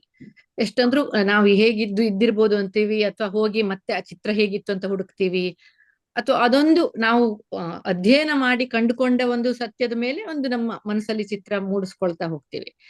ಹಾಗಿರುವಾಗ ಇದರಲ್ಲಿ ನೀವೇ ಹೇಳ್ದಾಗೆ ನಾವು ಓದಿದ ಹಾಗೆ ಕುವೆಂಪು ಅವರು ಬಹಳಷ್ಟು ಅವರು ಅಲ್ಲಿ ಬ್ರಾಹ್ಮಣರು ಉಟ್ಕೊಳ್ಳುವ ಸೀರೆ ಹೇಗೆ ಭಿನ್ನವೋ, ಇವ್ರು ಉಟ್ಕೊಳ್ಳುವ ಸೀರೆ ಹೇಗೆ ಭಿನ್ನವೋ, ಅಥವಾ ಅವರು ಅಡಿಗೆ ಮಾಡುವುದು ಅವ್ರು ಬಾಳೆ ಎಲೆಯಲ್ಲಿ ಮಾಡ್ತಾರೆ, ಇವರು ಪಾತ್ರೆಗಳಲ್ಲಿ ಮಾಡ್ತಾರೆ, ಕಂಚಿನ ಪಾತ್ರೆಯಲ್ಲಿ ತಟ್ಟೆಯಲ್ಲಿ ಬಡಿಸ್ತಾರೆ, ಅವಳು ಗುತ್ತಿ ಬಾಳೆ ಎಲೆಯಲ್ಲಿ ಸುತ್ಕೊಂಡು ತಗೊಂಡು ಹೋಗ್ತಾಳೆ. ಆ ತರದೆಲ್ಲ ಒಂದು ಚಿಕ್ಕ ಚಿಕ್ಕ ವಿವರಗಳು ಬಹಳಷ್ಟು ಬರ್ತಾ ಹೋಗ್ತದೆ. ಅದು ನಮ್ಗೆ ಓದ್ತಾ ಅದು ಕುವೆಂಪು ಅವರು ಹೇಳಿದ್ರು, ಅದು ಓದುವಾಗ್ಲೂ ಅನ್ಸುತ್ತೆ ಕುವೆಂಪು ಅವರು ಆ ಪರಿಸರವನ್ನು ಹುಟ್ಟಿ ಬೆಳೆದು ಅನುಭವಿಸಿದ್ರಿಂದ ಅದನ್ನೊಂದು ರೀತಿಯಲ್ಲಿ ನೇಟಿವಿಟಿಯ ಒಂದು ಭಾಗವಾಗಿಯೇ ಬರಿತಾ ಹೋಗ್ತಾರೆ. ಅದನ್ನು ಆ ಪರಿಸರವನ್ನು ಅಥವಾ ಆ ಸಂಸ್ಕೃತಿಯನ್ನು ಅವ್ರು ಎಕ್ಸ್ಪ್ಲೇನ್ ಮಾಡಕ್ ಹೋಗೋದಿಲ್ಲ, ಅಥವಾ ಅದು ಹೇಳುವ ಅವಶ್ಯಕತೆಯೂ ಇಲ್ಲ. ನಾವು ಅದನ್ನ ಇನ್ನೊಬ್ರಿಗೆ ನೀವು ಕೊಡುವಾಗ, ನೀವು ಗುತ್ತಿ ಸೀರೆ ಉಟ್ಕೊಳ್ಳುವ ಪರಿ ಅಥವಾ ಅವ್ರ ಮನೆ ಅಡಿಗೆ ಅಥವಾ ಊಟದ ಪರಿಯನ್ನು ನೀವು ಕುವೆಂಪು ಬಳಸದ ಹಾಗೇನೆ ಬಳಸ್ಬೇಕಾಯ್ತು, ಅಥವಾ ನೀವು ಅದನ್ನ ಆ ಇನ್ನೊಂದು ಭಾಷೆ ಓದುಗರಿಗೆ ಆ ಒಂದು ಸಂಸ್ಕೃತಿಯ ಪರಿಚಯ ಮಾಡಿಕೊಡೋ ಒಂದು ಜವಾಬ್ದಾರಿಯು ನಿಮ್ಗೆ ಇದೆ ಅಂತ ಅನ್ಸಿ ಸ್ವಲ್ಪ ಬೇರೆ ರೀತಿಯಲ್ಲಿ ಮಾಡ್ಬೇಕಾಯ್ತು, ಅಥವಾ ನಿಮ್ಗೆ ಅಥವಾ ಯಾವುದೇ ಅನುವಾದಕನಿಗೆ ಆ ಜವಾಬ್ದಾರಿ ಅವಶ್ಯಕತೆ ಇದೆಯೋ ಇಲ್ವೋ? ಯಾಕಂದ್ರೆ ಅದು ಒಂದ್ಸರ್ತಿ ಟ್ರಾನ್ಸ್ಲೇಟ್ ಆದ್ಮೇಲೆ ಆ ಪರಿಸರವನ್ನು ಕಲ್ಪಿಸಿಕೊಳ್ಳೋದು ಒಂಥರ ಓದುಗನ ಜವಾಬ್ದಾರಿ, ಅಥವಾ it's up to anybody's imagination. ಆದ್ರೆ ಇದು ವೆರಿ ಪರ್ಟಿಕ್ಯುಲರ್ ಒಂದು ಆ ಕಾಲಘಟ್ಟಕ್ಕೆ, ಟೈಮ್ ಅಂಡ್ ಸ್ಪೇಸ್ ಅಂತ ನಾವೇನ್ ಹೇಳ್ತೀವಿ. ಈಗ ನಾವೇ ಆ ಹಳ್ಳಿಗೆ ಹೋದ್ರು ಆ ರೀತಿಯ ಒಂದು ಸಂದರ್ಭ ಇರೋದಿಲ್ಲ. ಆದ್ರೆ ನಾವು ಆ ಪರಿಸರದಿಂದ ಬಂದಿರೋದಕ್ಕೆ ಒಂದು ಇಮ್ಯಾಜಿನೇಷನ್ ಮಾಡ್ಕೋಬಹುದು. ಆದ್ರೆ ಹೊಸದಾಗಿ ಬೇರೆನೇ ದೇಶದಿಂದ ಬಂದವರು ಅದನ್ನ ಊಹಿಸ್ಕೊಳಕ್ ಸಾಧ್ಯ. ನಿಮ್ ಪ್ರಶ್ನೆ ನೀವೇ ಉತ್ತರ ಹೇಳಿದೀರಾ ನೋಡಿ, ಇಮ್ಯಾಜಿನೇಷನ್ ಮಾಡ್ಕೋಬೇಕು ಅಂತ. So U C, this is what it's all about. ಈಗ ನಾವೆಲ್ಲ ಟಾಲ್ಸ್ಟಾಯ್ ಓದ್ಕೊಂಡು ಬಂದಿದೀವಿ, ಚಿಕ್ಕ ವಯಸ್ಸಿಂದ ಓದಿದೀವಿ. ಇಂಗ್ಲೆಂಡ್ ನನಗ ಡ್ಯಾಫೋಡಿಲ್ಸ್ ಪದ್ಯ ಇದೆ, ಡ್ಯಾಫೋಡಿಲ್ಸ್ ನೋಡಿಲ್ಲ ಕಣ್ಣಲ್ಲಿ, ಆದ್ರೆ ಅವ್ನ ಪದ್ಯದಲ್ಲಿ ಒಂದು ಚಿತ್ರ ಕಟ್ಕೊಡ್ತಾನಲ್ಲ, ಅದು ನಮ್ಗೆಲ್ಲ ಒಂದು ಇಮ್ಯಾಜಿನೇಷನ್ ಇರೋದ್ರಿಂದ it appeals to our imagination. ಎಷ್ಟೋ ಸಲ ನಮ್ಮ ಇಮ್ಯಾಜಿನೇಷನ್ ಅಲ್ಲಿರೋ ಒಂದು ದ್ರೌಪದಿನೇ ಹೆಚ್ಚು ನಮ್ಗೆ, ಫಾರ್ ಇನ್ಸ್ಟೆನ್ಸ್ ದ್ರೌಪದಿ ಪಾತ್ರ ತಗೊಂಡ್ರೆ ಅವಳೇ ಹೆಚ್ಚು ನಮ್ಗೆ ಇಷ್ಟ ಆಗೋದು. ಆಕ್ಚುಲಿ ಒಂದು ಟಿವಿ ಸೀರಿಯಲ್ ಅಲ್ಲಿ ಯಾರೋ ಒಂದು ದ್ರೌಪದಿ ಅಂತ ಬಂದ್ರೆ ನಮ್ಗೆ ಅದು ಇಷ್ಟನೇ ಆಗದೆ ಇರಬಹುದು, ಯಾಕಂದ್ರೆ ಅದು ನನ್ನ ಕಲ್ಪನೆಯ ದ್ರೌಪದಿ ಅಲ್ವಲ್ಲ, ಆತರ. ಸೊ ನಮ್ಮ ಕಲ್ಪನೆಗೆ ಒಂದು ಇಂಬು ಕೊಟ್ರೆ ಸಾಕು ಒಂದು ಕೃತಿ. ಅಷ್ಟು ಟ್ರಾನ್ಸ್ಲೇಷನ್ಸ್ ಮಾಡ್ತಾ ಇವೆ, ಮಾಡ್ತಾರೆ ಮುಂದೆ ಕೂಡ. ಅಷ್ಟು ನಂಬಿಕೆ ನಮ್ಗೆ ಇರ್ಲೇಬೇಕು. ಅದು ಯಾಕಂದ್ರೆ ಈಗಾಗ್ಲೇ ನಾವು ನೋಡಿರೋದು, ಅನುಭವಿಸಿರೋದು. ಹಾಗಾಗಿ ನಮ್ಗೆ ಈಗ ಮುರಾಕಾಮಿ ಇಂಥ ಜಾಪನೀಸ್ ರೈಟರ್ಸ್ ನೆಲ್ಲ ಓದಿದಾಗ, ಅಥವಾ ಚೈನಾ ಬಗ್ಗೆ ಎಷ್ಟೊಂದು ಕಥೆಗಳೆಲ್ಲ ಓದಿದೀವಲ್ಲ, ಅದೆಲ್ಲ ಏನದು ಗುಡ್ ಅದೆಲ್ಲ ಓದಿದೀವಲ್ಲ, ಅದೆಲ್ಲ ಓದಿದಾಗ ನಮ್ಗೆ ಹೊಸ ವಾತಾವರಣ, ಅಲ್ಲಿಯ ಪ್ರಾಕ್ಟೀಸಸ್ ಬಗ್ಗೆ ಏನು ಗೊತ್ತಿಲ್ಲ, ಆದ್ರೂ ಅಲ್ಲಿರೋ ಒಂದು ಹ್ಯೂಮನ್ ಸ್ಟೋರಿ, ಹ್ಯೂಮನ್ ಎಲಿಮೆಂಟ್ ಇದೆಯಲ್ಲ, that's what we are reacting to.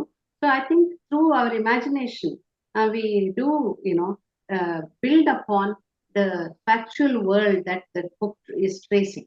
Adrinda I believe that is very possible, and that's how literature has communicated in all these years.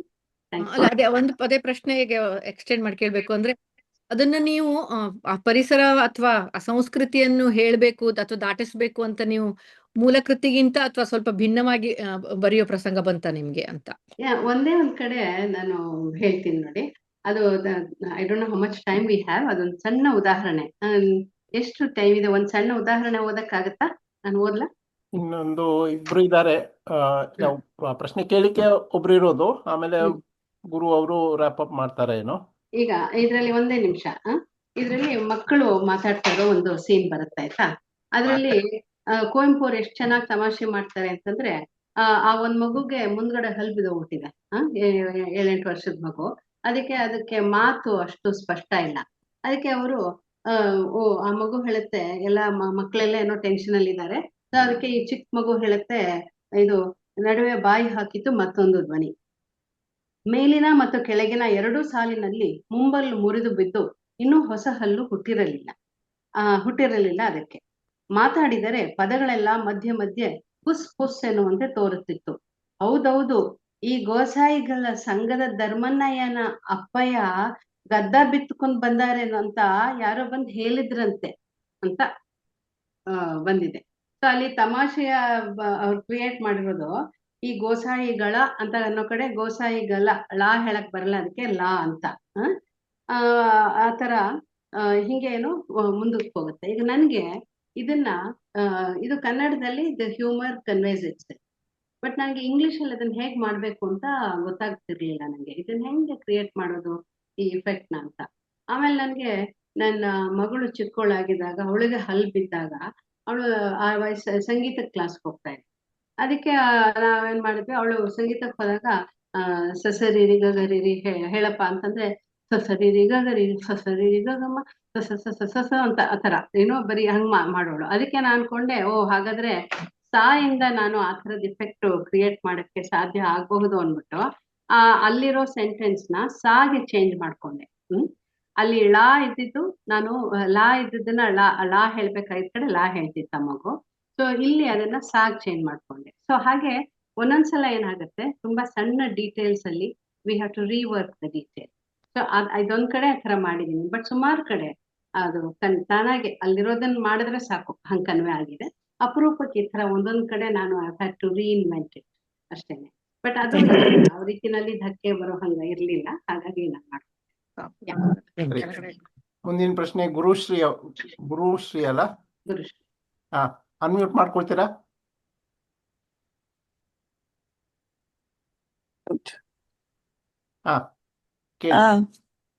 Vanamala, ನಾನು ತುಂಬಾ ಹಳೆ ಫ್ರೆಂಡ್ಸು.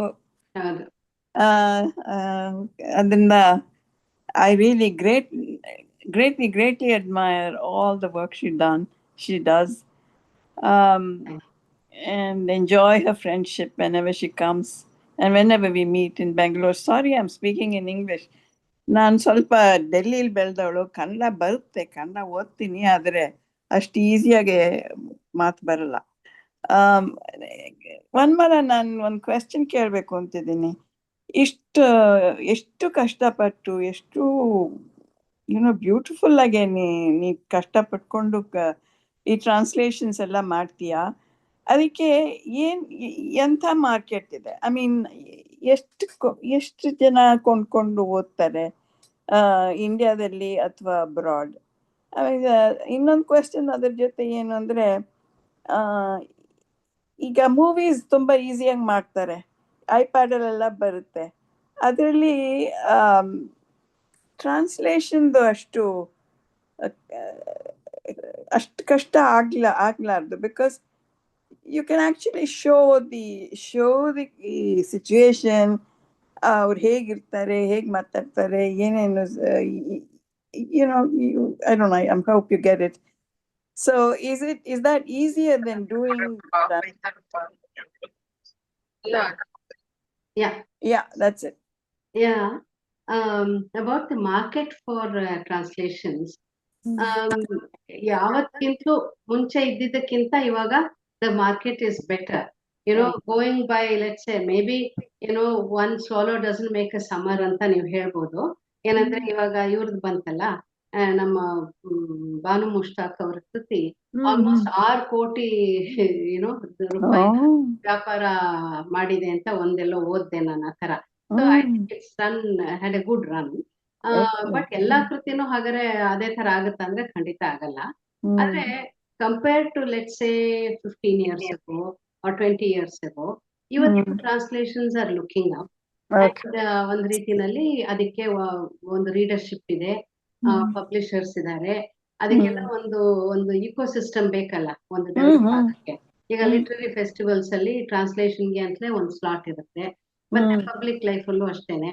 ಈಗ ಇಲ್ಲಿಗೆ ಬಂದ್ರು ಈಗ ಇದನ್ನ ನೀವೆಲ್ಲ ಗುರುತಿಸಿರೋದ್ರಿಂದ ತಾನೇ ನಮಗೂ ಒಂದು ಈ ತರದೊಂದು ಅವಕಾಶ ಆಗಿ ಇದ್ರ ಬಗ್ಗೆ ಮಾತಾಡೋದಕ್ಕೆಲ್ಲ ಆಗ್ತಾ ಇದೆ. ಸೊ ಹೀಗೆ ಒಂದು visibility has come to translation as a respectable job that demands a lot out of you ಅನ್ನೋ ಈಗ ಇರೋದ್ರಿಂದ ಅಟ್ ಲೀಸ್ಟ್ ನಮ್ಗೆ ಇವತ್ತು ಮಾಡ್ಬೇಕು. ಇದರಲ್ಲಿ ಫೈನಾನ್ಷಿಯಲಿ 0, 1 ಪೈಸಾ ದುಡ್ಡಿಲ್ಲ. ಇನ್ಫ್ಯಾಕ್ಟ್ ಕೈ ಹಾಕೊಂಡು ಖರ್ಚು ನೀವೇ ಮಾಡ್ಕೋಬೇಕು.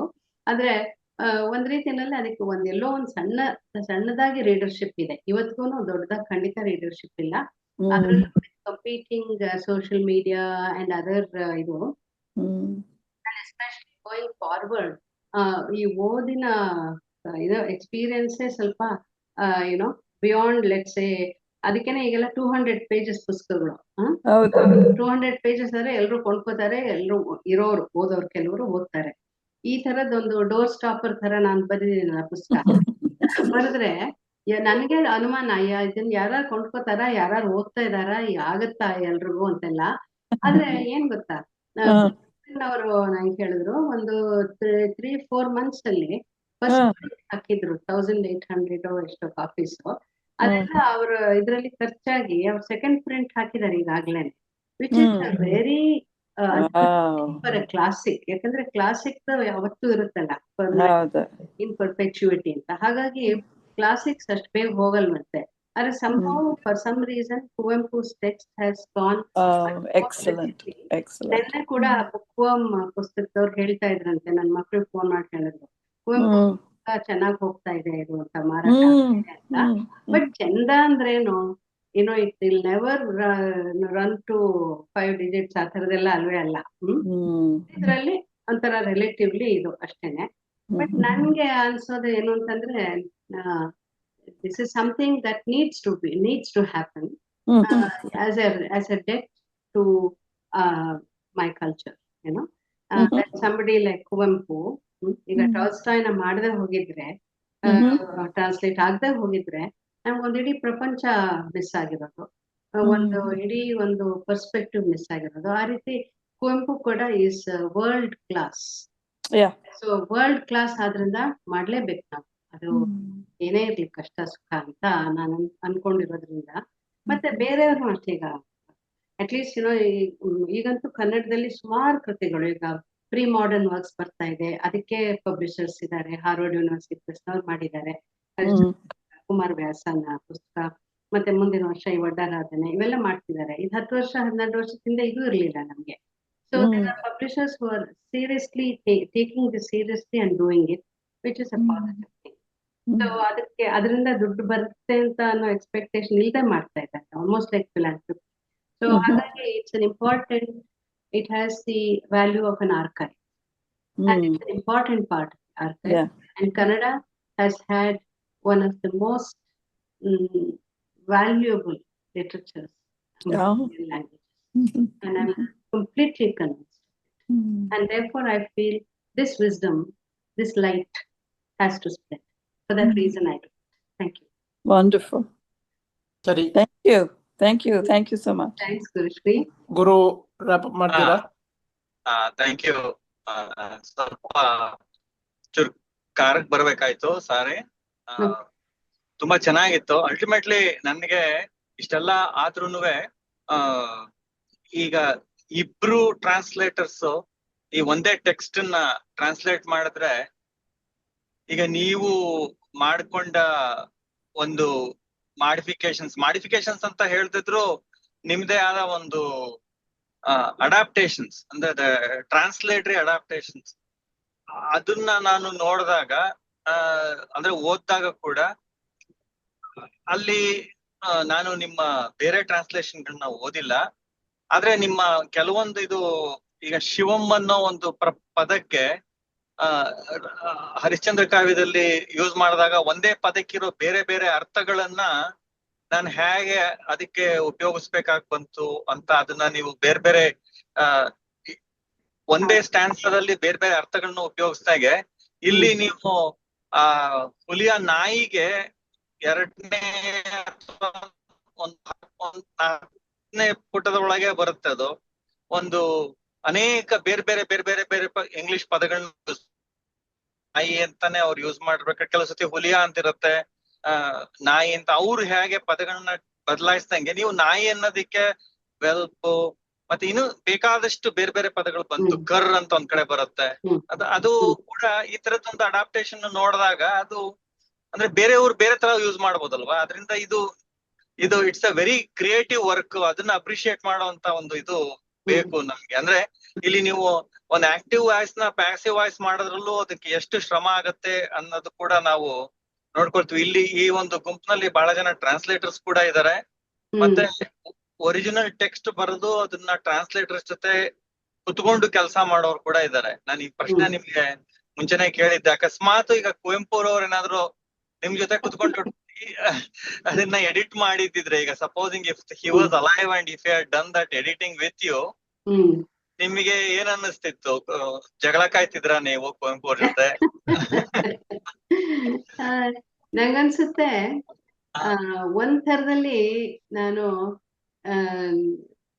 ಕುವೆಂಪು ಅವ್ರ ಜೊತೆ ನಿಜವಾಗ್ಲೂ ನಂಗೆ ಜಗಳನೇ ಇರ್ಲಿಲ್ಲ. ಯಾಕಂದ್ರೆ I just followed after him. ಅನುವಾದ ಅಂದ್ರೇನು? ಟು ಫಾಲೋ ಆಫ್ಟರ್ ಅಂತ. ಅನುವಾದ ಅಂದ್ರೆ ಒರಿಜಿನಲ್ ಎಟಮಲಾಜಿಕಲಿ ಟು ಫಾಲೋ ಆಫ್ಟರ್ ಅಂತ. So as a translator I always try and follow after the writer. And ತೀರಾ ಅದು ದಕ್ತಾನೆ ಇಲ್ಲ, ಗಿಟ್ಟಲ್ಲ ಇಂಗ್ಲಿಷ್ ಅಲ್ಲಿ ಇಂದಾಗ ನಾ ಹೇಳಿದ್ನಲ್ಲ, ಗಳು ಳ ಬದಲು ಲಾ ಉಪಯೋಗಿಸುತ್ತೆ ಆ ಮಗು, ಹೇಳಿದರು ಅಂತ ಹೇಳೋದ್ರಲ್ಲೇ ತಮಾಷೆ ಇದೆ ಅಂತ. ಆದ್ರೆ ನಾನು ಅದನ್ನ ಇಂಗ್ಲಿಷ್ ನಲ್ಲಿ ತರಕ್ ಆಗದಿದ್ದಾಗ ಸಂವಾದಿಯಾಗಿ ಏನ್ ಬಹುಶಃ ವರ್ಕ್ ಆಗ್ಬೋದು. ಈಗ ಎಸ್ ನ 3 times ಎಸ್ ದಿಸ್ ಈಸ್ ಅಂತ ಬರ್ದಿದ್ದೀನಿ, ಇಸ್ ಅನ್ನೋ ಬದಲು. ಅದು ಅಷ್ಟು ಗೊತ್ತಾದ್ರೆ ಸಾಕು, ಅದು ಹ್ಯೂಮರ್ ಬರುತ್ತೆ ಇಂಗ್ಲಿಷ್ ಅಲ್ಲಿ ಅಂತ. ಸೊ ಅಲ್ಲಿ ಸಂವಾದ ಅಂದ್ರೆ ಈಕ್ವಿವಲೆನ್ಸ್ ಇರೋದು not between 2 words but with 2 effects. The effect is one of an indulgent smile. ನಾವೆಲ್ಲರ ಮೊದಲು ಹಲ್ ಮುರಿದೋಗಿರೋ ಮಕ್ಳು, ಹಲ್ ಬಿದ್ದೋಗಿರೋ ಮಕ್ಳು ಇದ್ದೇ ಇದ್ದಾರೆ, ಅವ್ರು ಹಿಂಗ್ ಮಾತಾಡ್ತಾರೆ ಅಂತ ಎಲ್ರಿಗೂ ಗೊತ್ತು. ಅಷ್ಟು ಎಸ್ಟಾಬ್ಲಿಷ್ ಆದ್ರೆ ಸಾಕು. ಆ ರೀತಿ. ಅದರಿಂದ the equivalence is one of effects, not so much the actual word, right?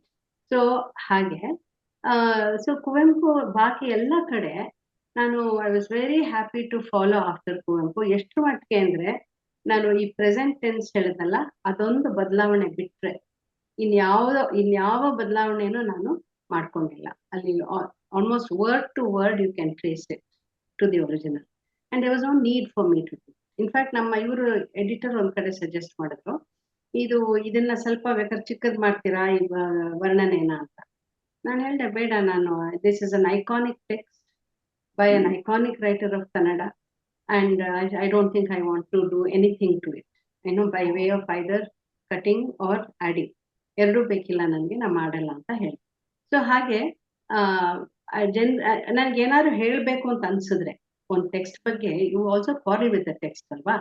ಆ ಕ್ವಾರಲ್ಗೆಲ್ಲ ನನ್ಗಿರೋದು ಒಂದೇ ಜಾಗ, ಔಟ್ ವರ್ಕ್ ಇದೆಯಲ್ಲ, ಅಂದ್ರೆ ಇಂಟ್ರೊಡಕ್ಷನ್ ಇರ್ಬೋದು, ಪ್ರಿಫೇಸ್ ಇರ್ಬೋದು, ಟ್ರಾನ್ಸ್ಲೇಟರ್ಸ್ ನೋಟ್ ಇರ್ಬೋದು, ಅಲ್ಲಿ ನನ್ನ ಭಿನ್ನಮತ ಏನಾರಿದ್ರೆ ಅಲ್ಲಿ ನಾನು ಹೇಳ್ತೀನಿ.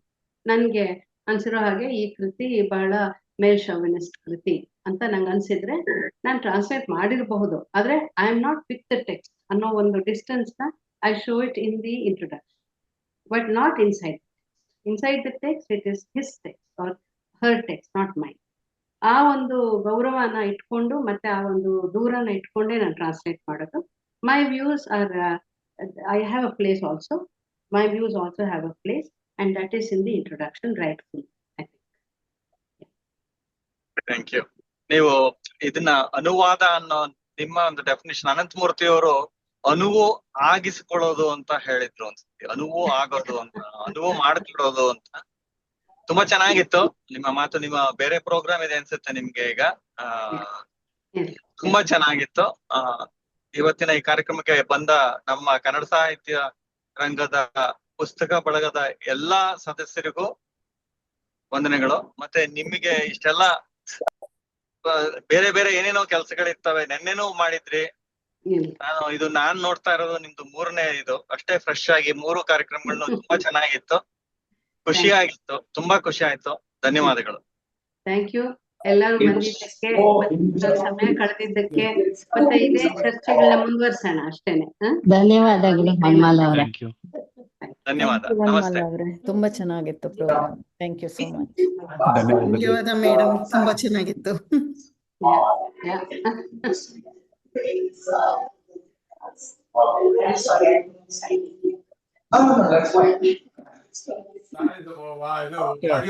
ಸರಿ ಹೋಗ್ಲಿಲ್ಲ, ಪರವಾಗಿಲ್ಲ.